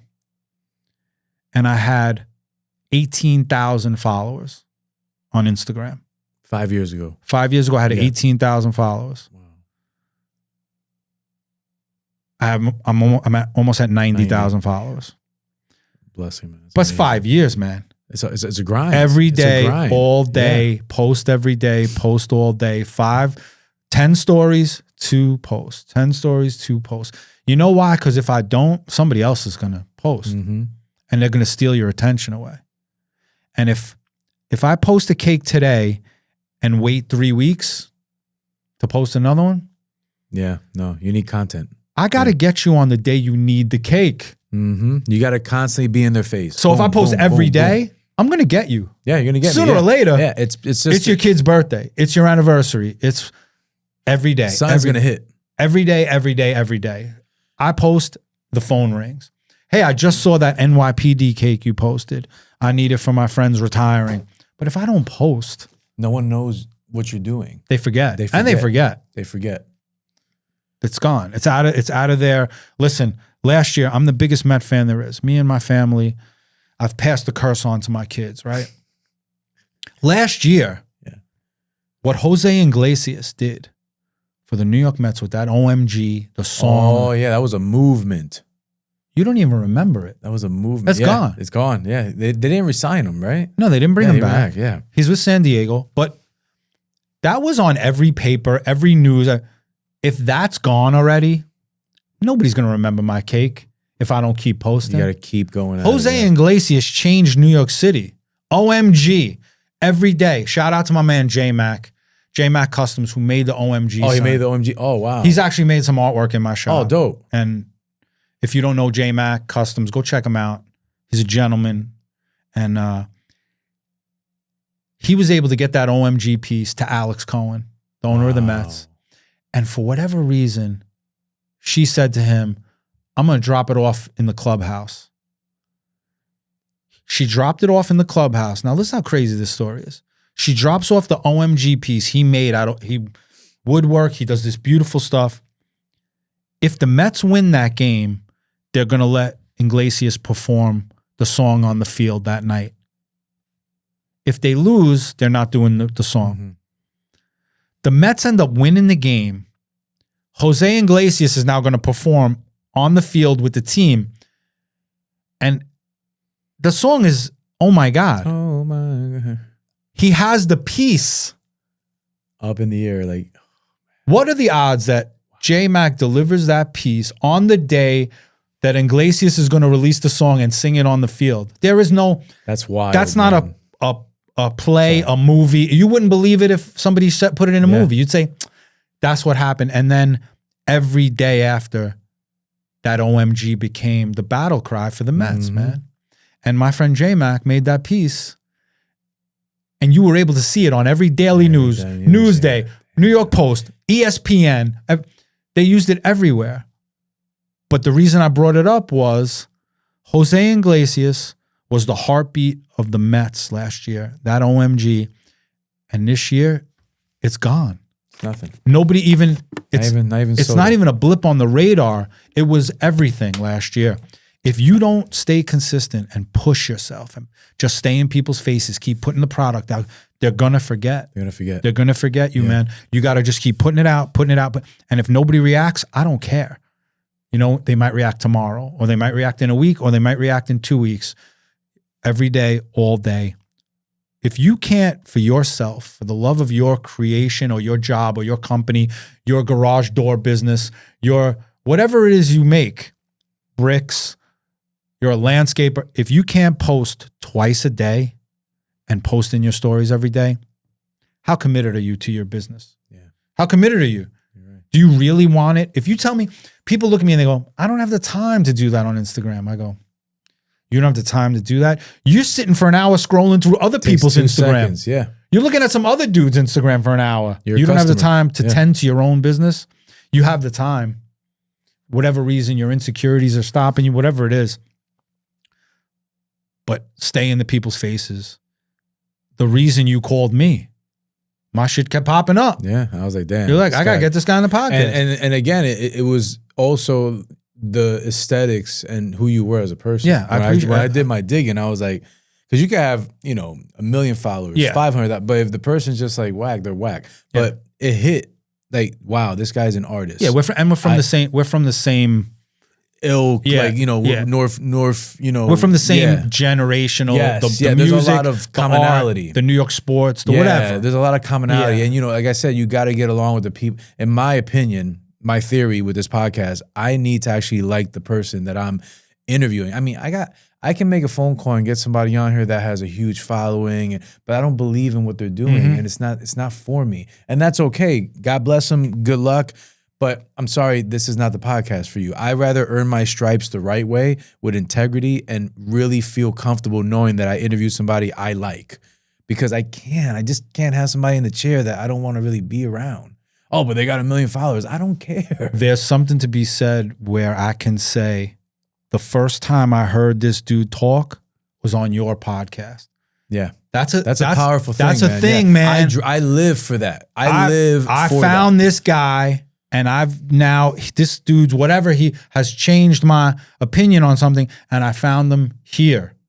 Instead of saying, oh, I heard Fat Joe on this podcast for the 99,000th time, and yeah, it's fine. I'm sure Fat Joe would be a great guest, but you could hear these other dudes talk anywhere. Exactly, man. It's the unsung heroes. It's the stories that no one really has not shed enough light on that needs to be told, and that can just evolve. Through that, and then it just becomes, like you said, 3 seconds on a reel, and then it starts hitting. I mean, one of my first videos that went viral, it's almost at 200,000 views. I was like, whoa, what is going on? Yeah, like this thing just keeps going. And the guy, good friend of mine, shout out to Fat Juan, he talked about a time where he almost ended his life, and it was real. He was addicted to marijuana. He was addicted to alcohol. He wasn't happy. He was depressed. He got on the highway, 100 miles an hour, closed his eyes. Woke up 2 seconds later and he was still alive. Went to therapy, changed his life, etc. Whatever. That's just like the cliff notes of that. But that resonated exactly. with everybody. So that's housewife, old guy, young guy, kid, people college student. Relate. Everybody. It resonates with everybody. Because like you said earlier, brother, everyone has trauma. Yeah. And that's something that people can relate to is trauma, is pain. And you put it into your cakes, into your creativity. Yeah. I mean, I posted a thing the other day, and I got to bring it up because I want to get the wording perfect. Yeah, so please. I posted this thing the other day on all my platforms, right? And I want the wording to be perfect. So I'm sorry I'm pulling the phone out. No, dude, go ahead, man. No worries. And for our audio listeners, he's scrolling just through look his how phone many views it's got so far. Wow, 810,443 views. Yeah, so 810,000 views. Holy cow. On a picture. On a picture. Not on a reel. Sheesh. On a picture. And it says, oh, that's one you tagged me on. Yes. So many people have inspired me to be nothing like them. Put it right there. Yep. Let me see. Yeah. Oh, shoot. Go back to it. I'm going to put it on my camera too. I want people to see that. Say that one more time. I'll read it and then I'll put it So up. many people. So many people have inspired me to be nothing like them. And now watch, I'm not going to be able to find it. This thing. But which camera? Right here? Right there. Pop it right there. There you go. That's a powerful statement, man. So many people have inspired me to be nothing like them. So I posted that, and it just says the cake down. It's a little graffiti thing. It's very in with my branding. Graffiti on the wall, New York. And the reason I realized, just like we said before, that saying, so many people have inspired me to be nothing like them, resonates on every level. Politically, religion, personally, as a friend, as a family member. It's not a specific statement. It's broad, yeah, but it's real. It resonates with it. As soon as you read it, somebody popped in your head. Whoever that person is for you, 10 people may have popped in your head, but everybody who read it went, and it got 800,000 views, man, on a picture that I just did. Wild. I just posted it because it resonated with me. I made that picture and I go, I'm gonna post that. That makes 800,000 views. But it resonated with people on all levels, just like the greatest love song, the greatest heartbreak song. When you hear that heartbreak song, the girl you're thinking about is not the same as the girl he's thinking. Yeah. But you're both going, I feel them. yeah, I've been there. I feel you. Yeah, we've been there. Yeah. I've been a weekend with no shower, no shave, no laying in bed. Yeah. It happens. Take out. Yeah. The relatability. If you can resonate with people with your message, even though they're not from where we're from or been through, if it resonates, an authentic experience, struggle as a dad, as a friend, as a spouse, and you let them know, just keep showing up, man. You can get to the other side. Or sit in it for a minute, man. Get uncomfortable. Yeah. Sit in the anxiety, the depression. Listen, I've struggled my whole life. I've struggled as an adult with depression. And I could not to be sidetracked by your story about your friend in the car. Mm-hmm. I could do 2 hours on just that, on how things, dark periods in my life, things I went through, feeling like a disappointment to my family and letting my family down. I could go through a whole 2 hours just on that. I know the importance of seeing somebody who's struggling, addressing with that person. Let them know you're out there, man. The things I notice, I try and take note on my friends who post regularly on social media, and then a few days goes by and they don't post, or a week goes by and they don't post. There's a reason they haven't posted, and I will try and reach out and go, yo, you good? I haven't seen you on Instagram. I haven't seen you on Facebook. Everything all right? Make a phone call.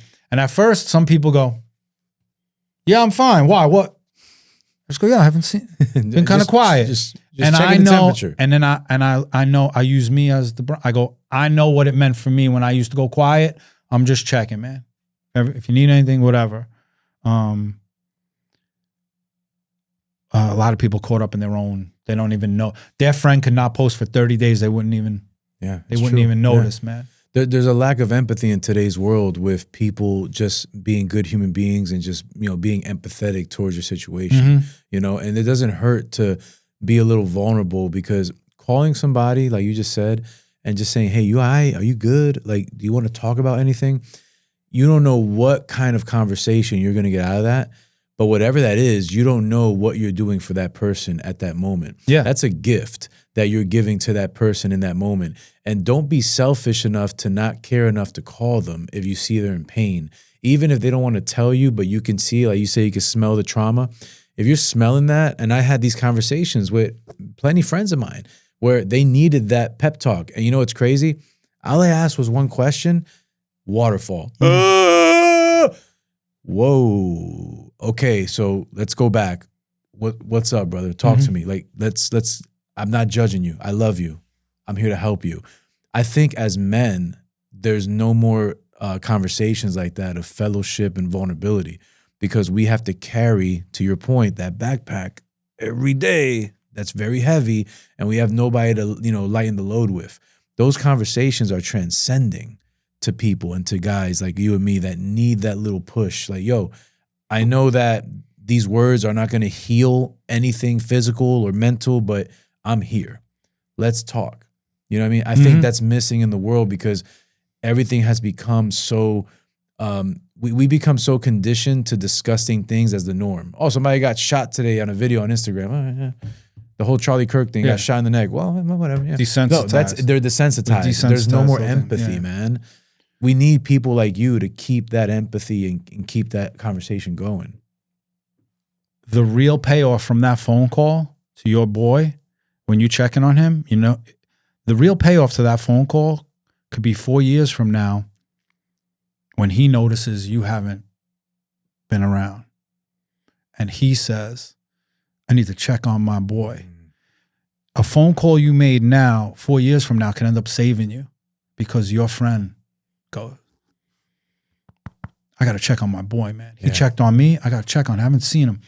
And you think about all these cats, Anthony Bourdain, Chris Cornell, Chester from Linkin Park. I mean, the list is endless of dudes that decided the noise was too loud and I don't want to do this no more, man. You think to yourself, if that dude's alone in a hotel and he's feeling that, how long did he think about it for before he did it? And a phone call from one of his people an hour before he did it, telling him they loved him, they missed him. Do you need anything? Does that derail that train? Yeah. You never know. It may not. No, but it may not. But that unknown is real. Yeah. Yeah. What a phone call from a friend to you that they just noticed the lack of your presence in their world, whether it be social media, and they reach out and go, yo, what's going on? Let's go grab a burger. Let's go watch the game. Let's go whatever. It will snap you out of it, man. Mm-hmm. It will snap you out of it. It will give you a sense of community, a sense of family, a sense of, and which is really, that's really the epidemic right now for all age groups. The lack of community. I grew up in Whitestone, Queens. We hung out on everybody's front stoop. We ate in everybody's house. Mm-hmm. We hung out in everybody's backyard. We knew everybody's parents. The block policed the block. All the parents would keep you in line. Yeah, they'll hit you. Now, people don't know their neighbor's name. No, they don't. They know their phones. They don't know. Yeah. And if you see a kid, you don't want your kid going in it. No, don't go in that house. Don't go in. The sense of community is gone.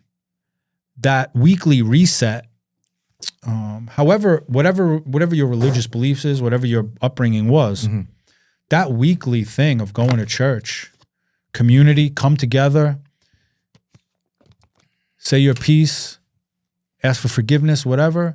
You reset your mind. You went to the diner after with your family.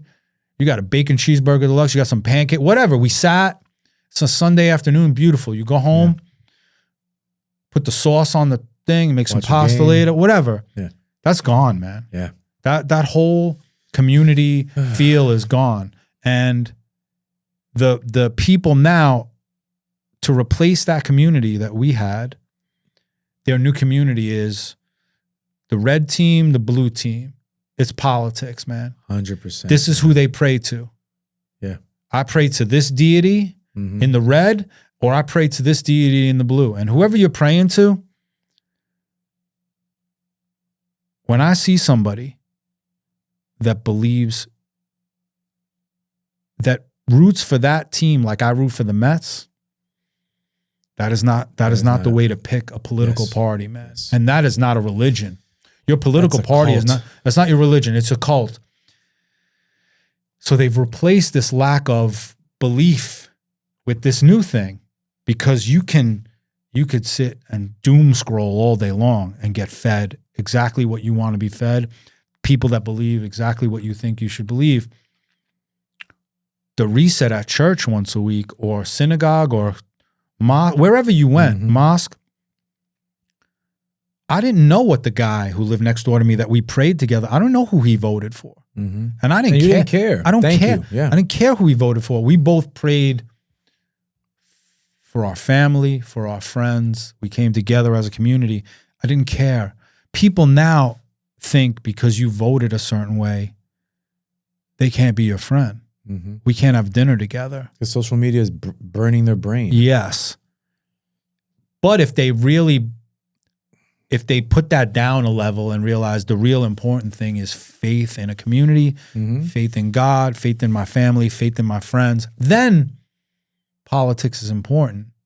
But once you put politics above everything else, that's a losing proposition, man. Yeah. You're going to lose. You're going to be angry, and you're going to make decisions based on the wrong things.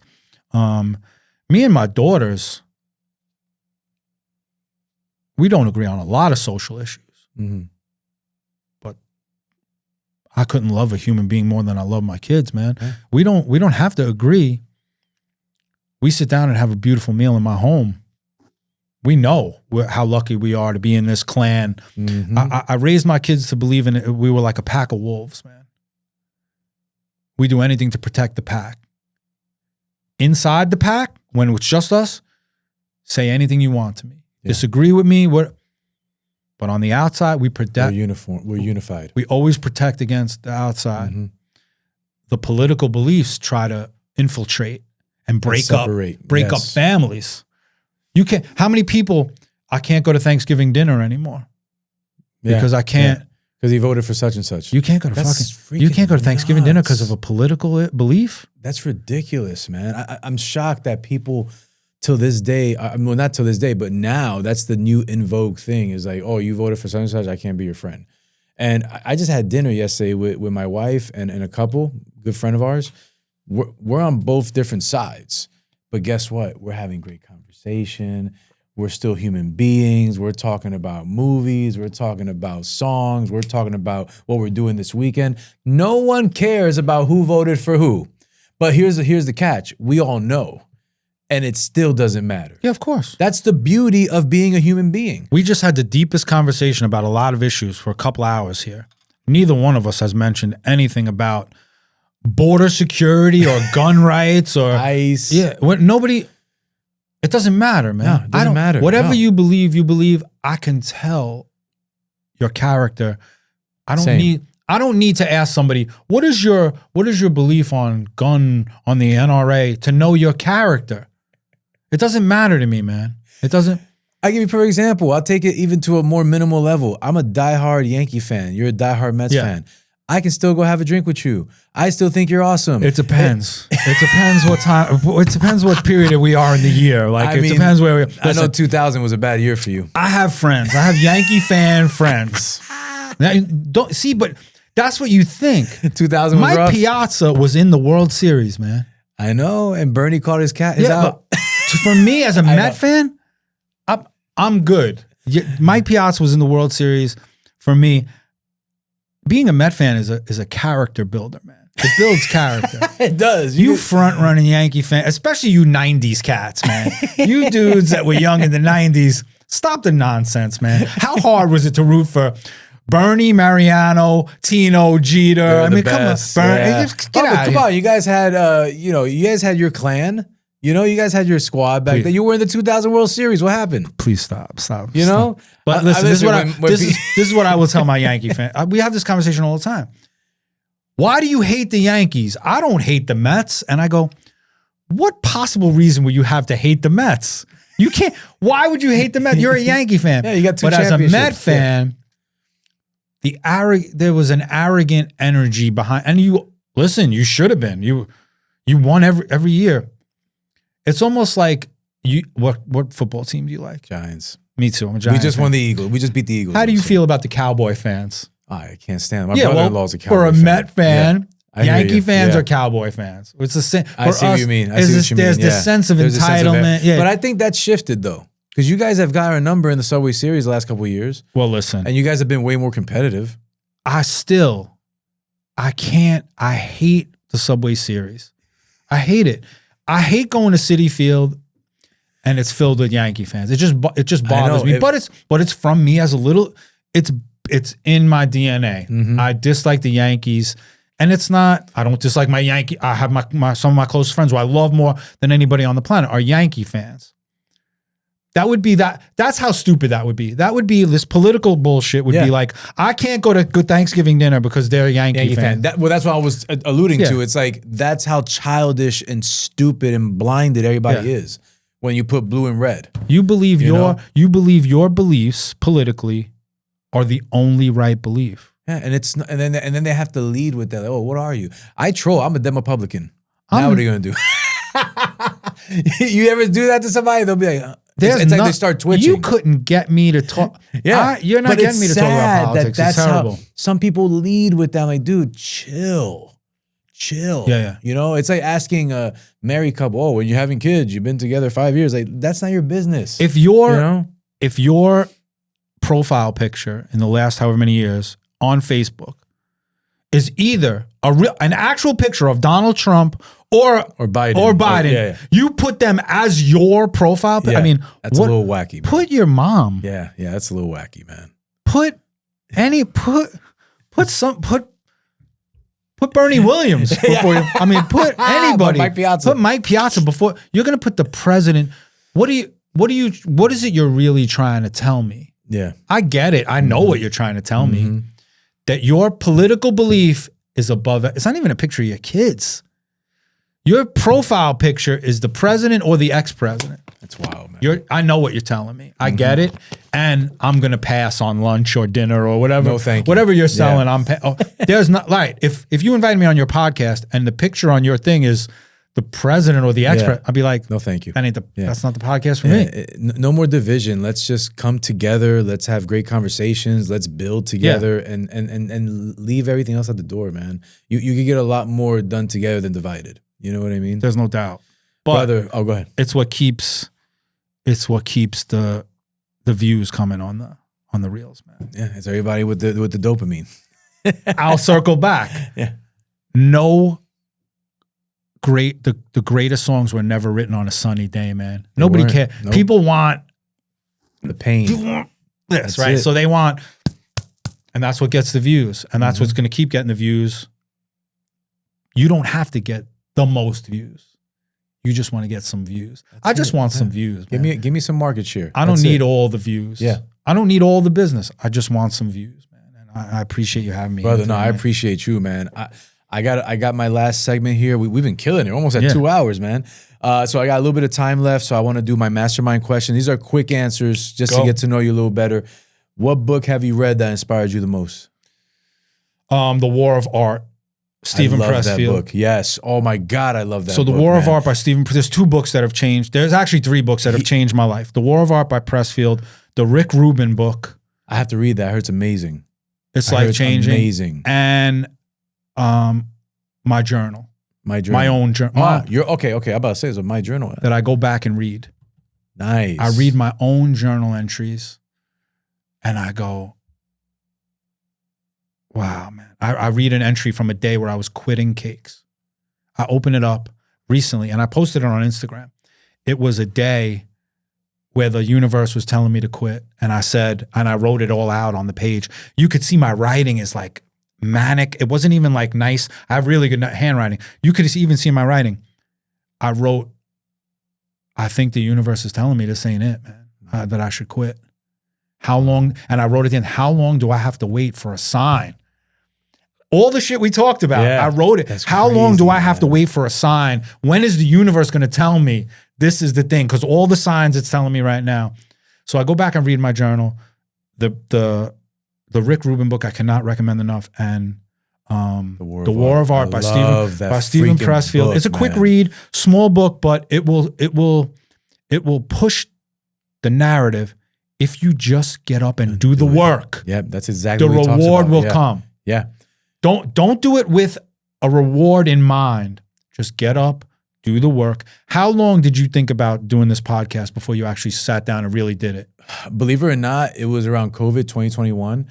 I got the idea, spur of the moment, and it took about maybe 3 weeks. Then I did it. Good. And then I did it. Yeah, but I was very like... Good. No procrastination. Yeah, because you know what? In the book, it talks about resistance. The more you don't do something, you feel that resistance, and then it takes you over. He would sit in his office from a certain time to a certain time and just write. Do the work. Just write. Do the work. Have his coffee. Might not be great. It might not be great, but he wrote a bunch of amazing screenplays. But it shows you that you got to just show up. That's where I got 2 posts, 10 stories a day. That's where you got the persistence 2 posts, from. 10 stories a day. Just show up Pressfield. And then one day, one of the posts gets 800,000 views. Just keep showing up. Just keep showing up, man. Love the answer, brother. What person in your life has brought you the most influence? A real person in my life, or a famous. I'll give you both. Either or. So in my life, my mom is a strong individual, man. From, she's 80, she's in her early 80s. God bless her, man. Still to this day, regrout the floor, puts Tough as nails, crown molding, paints the dining room, does the pool, you know, in the early 80s, she set an example for me of, you got to just work, man. You got to show up and work. You got to get up, show up and work. It was never an artistic influence, but the example of nobody's coming to give you nothing, man. Not given. No, you got to go up, get up, show up and work. Get up, show up, get up, work. To this day, she's still, it's nonstop. Amazing. She's nonstop. Wow. Man. Yeah, nonstop. Retired, out shopping, Well-deserved, yes. at a restaurant, doing the this. I bought a new tree. I potted a new plant. Yeah, so my mom. And in a profession of a famous person, Muhammad Ali for me, still to this day has been. Man. So for me, Ali was the biggest influence as an athlete and as a human being. I've had very little male role models in my life. My whole life, I've been surrounded by great females. My entire life. Wow. I've been lucky enough to I've been handed from birth from one female to the next, to the next, to the next. My whole life, I've been surrounded by powerful, incredible, inspiring females. Very little males in my life. And that's why Ali, in the 70s, you could turn on the regular TV and watch Ali fight on a weekend for free. Like Ali Frazier was like on Wild World of Sports. That's crazy. Yeah, like late 70s, like for free, no pay-per-view. And but as he spoke, there was nobody like him, man. As he spoke, his truth, authenticity, Ali was and remains to this day. Still, I still read stuff that I never read before about him. Still to this day is my biggest, for a famous person, it's Muhammad Ali. Yeah, amazing, brother. What's your lightest and darkest moment in life?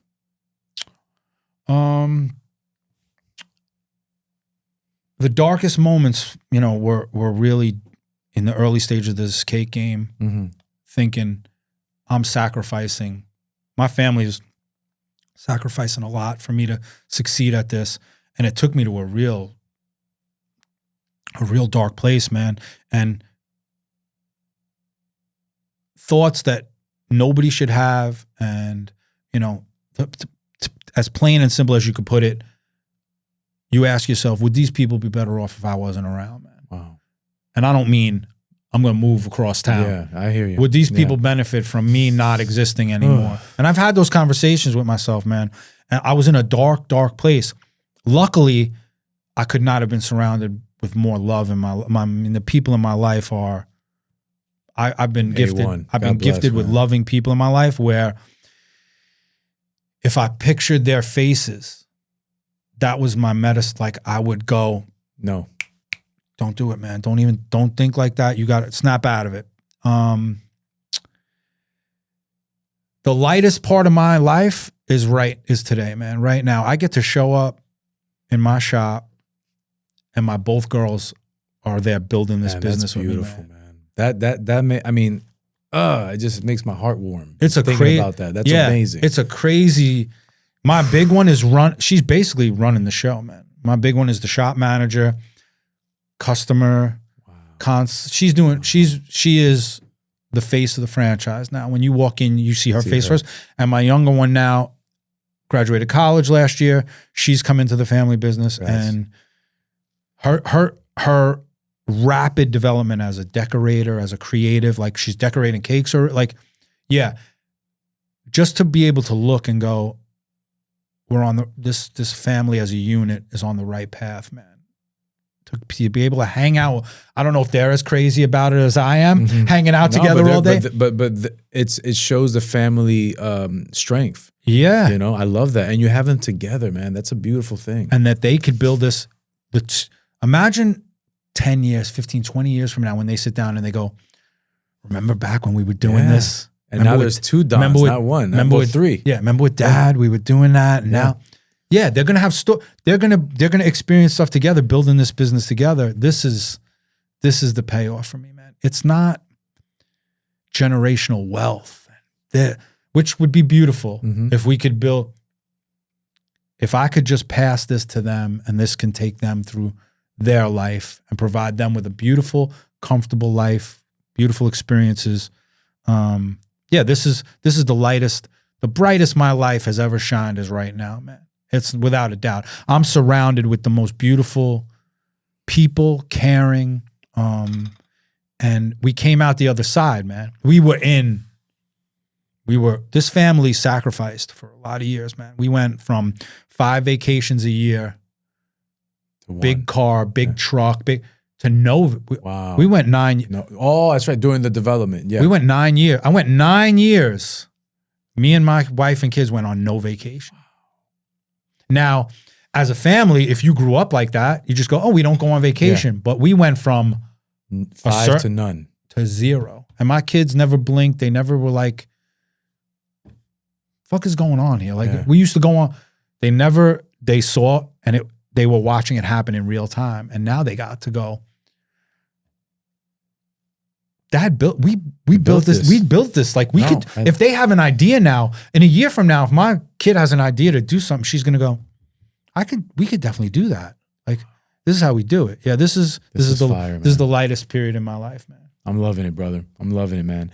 I got 2 more for you and then I'll get you out of here. Have you ever had any vices and how did you overcome them? My mom being such a strong figure in my life, only child, her focus was me. I never got involved with substance. Like nice. I never smoked weed. I never did drugs. I'm not a big drinker. Like I was so afraid. My vices have always been the things I love. Music, art,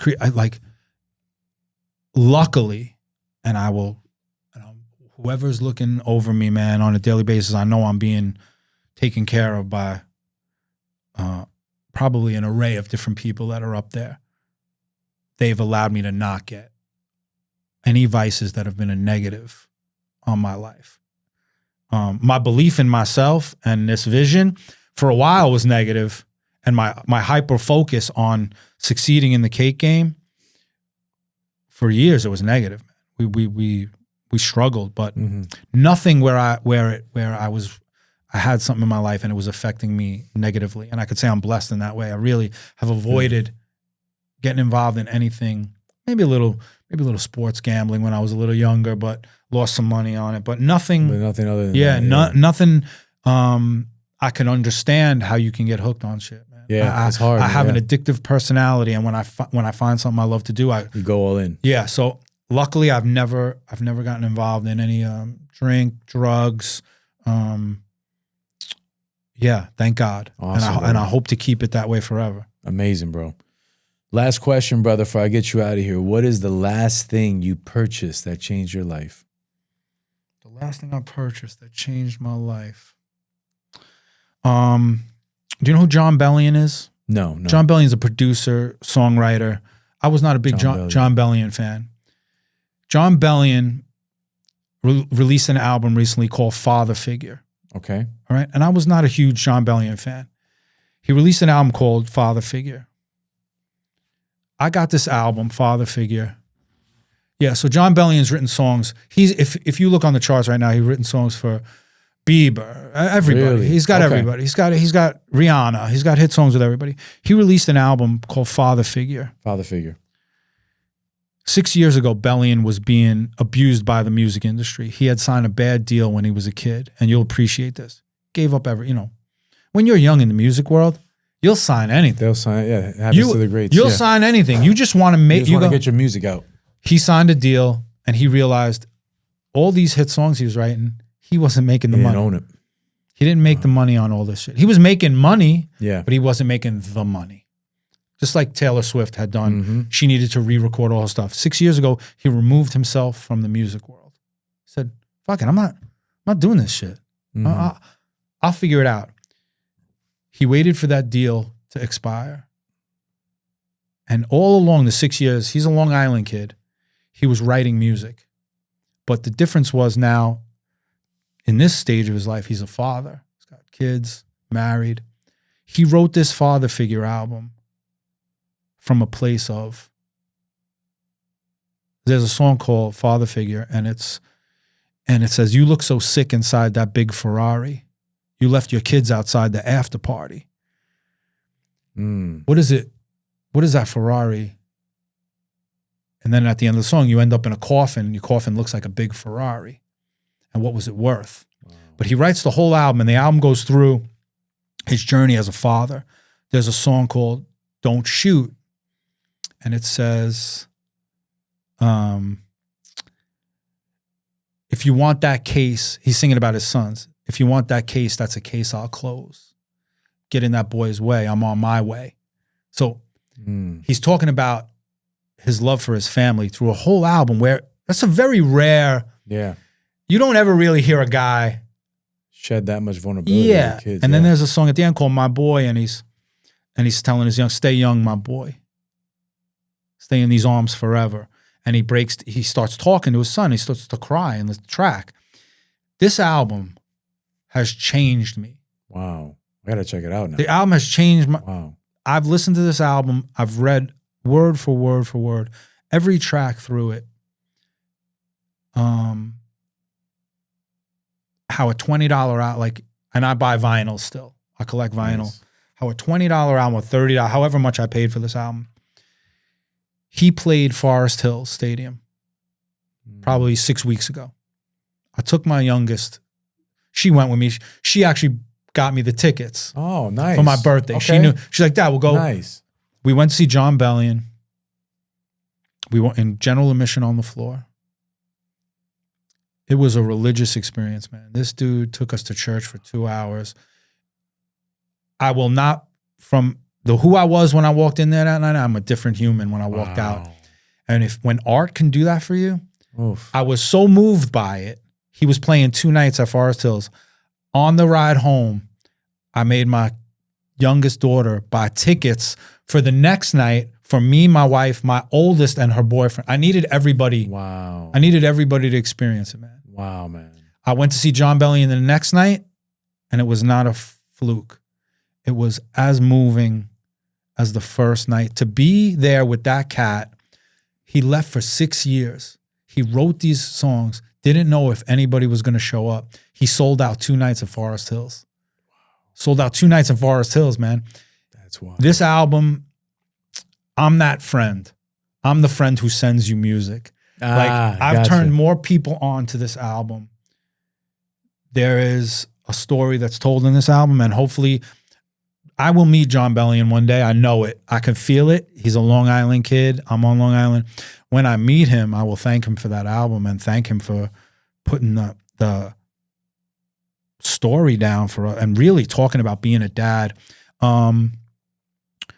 It says a present father. Listen to it. I'm going to say it. A present father is worth way more than the perfect dad. Present father is worth way more than a perfect dad. And he says it in the song. And if that does not resonate to you on either level, wow. If you're trying to be the perfect dad, but you're never home for your kid, or you're home and you know you're a present father, it resonates with both. Some dads know they're not doing the right thing, and some dads know I'm definitely doing the right thing, man. But I want to thank John Bellion for that album. And if anybody hasn't, if people haven't heard it, listen to it, man. I'm curious what you think about it. But that album, the simplest thing, the skies didn't open up. Yeah. That album changed my life, man. That album recently, I got it, came out, 8 months ago, 6 months ago. And then I just went to see him recently, 2 nights in Forest Hills. And it was one of the most religious, life-changing events that I had to go back the second night, bring the rest of my family. And they actually shared in the experience, man. That's amazing, man. That's something you guys will never forget. Oh, no. Wow. Forever, man. Forever. And dude, if you listen to it and it doesn't resonate with you, there's an album that does resonate with you. This album just happened to hit me as check it out. Where I am as a father. Yeah. The whole album is talking about what's really important to us, man. That's probably one of the best answers I've ever gotten for that question, because you always get a generic answer. Yeah, I get it. That was powerful. I appreciate it. He says we'll finish with this. Who knew we were going to give 12 minutes to John Bellion? Shout out to John Bellion. No doubt. I hope you listen. He says in an interview, and this will be the last thing, his son kept coming to him saying, Dad, I don't need any more toys. Dad, I don't need any more toys. Like a little boy. And he was like, all right, man, I know. You know when your kid keeps coming in, you're like, I know. All right, you don't need no more toys. You don't need no more toys. Next day, Dad, I don't need any more toys. I'm good. I have enough toys. And then he said, what? He's like, Dad, I don't need any more toys. He's like, I know. Why do you keep telling me that? He goes, I don't need you to leave again so we can buy more toys and go back on tour. His son was telling him. His son equated his dad on tour, and what his dad on tour was allowing was to buy toys. And his son, in a selfless act, said, Dad, wow. I need my dad here. I don't need any more toys. Now it's a little kid saying, that's intuitive. Dad, I don't need more toys. You can stay. You can stay here with me. Don't go. Sheesh. Don't go. Please stay. I don't need any more toys, man. That message from a little kid will resonate with Jon Bellion, and it resonated with me forever. I carry this album has been so important to me, and I listen certain tracks every day. I've been revisiting it, reading lyrics, but yeah, hopefully I turned you on to it and you love it. But yeah, brother, I love those questions. No, man. thank you, man. Yeah, No, I'm always changing more, but these are like the main ones I have now. But I appreciate that. You did very good. A lot of people get stumped on these, man. Bro, thank you for sharing, man. Of course, brother. Brother, what a ride it has been these last 2 hours, man. I feel like I've known you on a more deeper level than ever. I have a lot more respect for what you're doing. Thank you, brother. You really do embody I'm an artist, not a salesman to a T, man. I didn't expect the conversations to go the way it went, but it came out beautifully, even better than I expected. Yeah. And nothing but the best in your future endeavors. You got a friend here now, man. I appreciate we'll connect offline. I'll give you my number.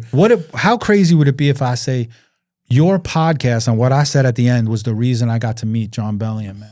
Ooh, let's we'll put that concert let's together. Put that out. Put that out there. Put that out to the planet, bro. Please, bro. We'll be right there in the front row. Let's put that out. No, dude, that was powerful, man. Dude, your whole story from beginning to end, like, I think people have to hear it, and I hope they wait till the end and keep listening to this now, because it's such a 180 moment of where you were at to where you are now, being with your family, working together, blessed, went from a place of darkness to a place of lightness. I wish you sincerely nothing but the best in the future. Thank you, brother. Man. I appreciate you for you as well, man. No, thank you, man. And like I said, I'll be cheering.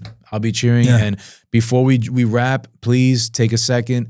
Your camera's there, camera's here, camera's there. Tell everybody about where they can find you, your business, anything you need to talk about. All platforms, just type in The Cake Don, man. You guys can find me anywhere. You can find me. Yeah. If you want to find me, type The Cake Don. I'm out there. If you guys need a cake, you need cupcakes, if you're on Long Island and you just want to pop in the shop, we got 2 tables in the front of the shop. We sit, we hang, we talk. You don't even have to buy anything. Just swing by, say what's up, sit, have a cup of coffee, have a water, whatever, or just come by, take a look around, and if you're driving up Jericho Turnpike. But yeah, man, I appreciate you, and as always, let's go Mets. Now we're gonna cut that out. My man. Yeah, brother. Thank you so much, pleasure. man. Guys, that is a wrap on episode 50 of I'm an Artist, Not a Salesman podcast. If this podcast inspired or moved you in any way, please subscribe to our Apple, Spotify, YouTube platforms. Type in Luis Guzman, I'm an Artist, Not a Salesman, and click that subscribe button. Please make sure to also follow my Instagram handle at I'm an Artist, Not a Salesman for further content and updates. I am thankful for every listener. We made it to number 50. Let's go. I pray you have a blessed one and not a stressed one. Peace. By my side.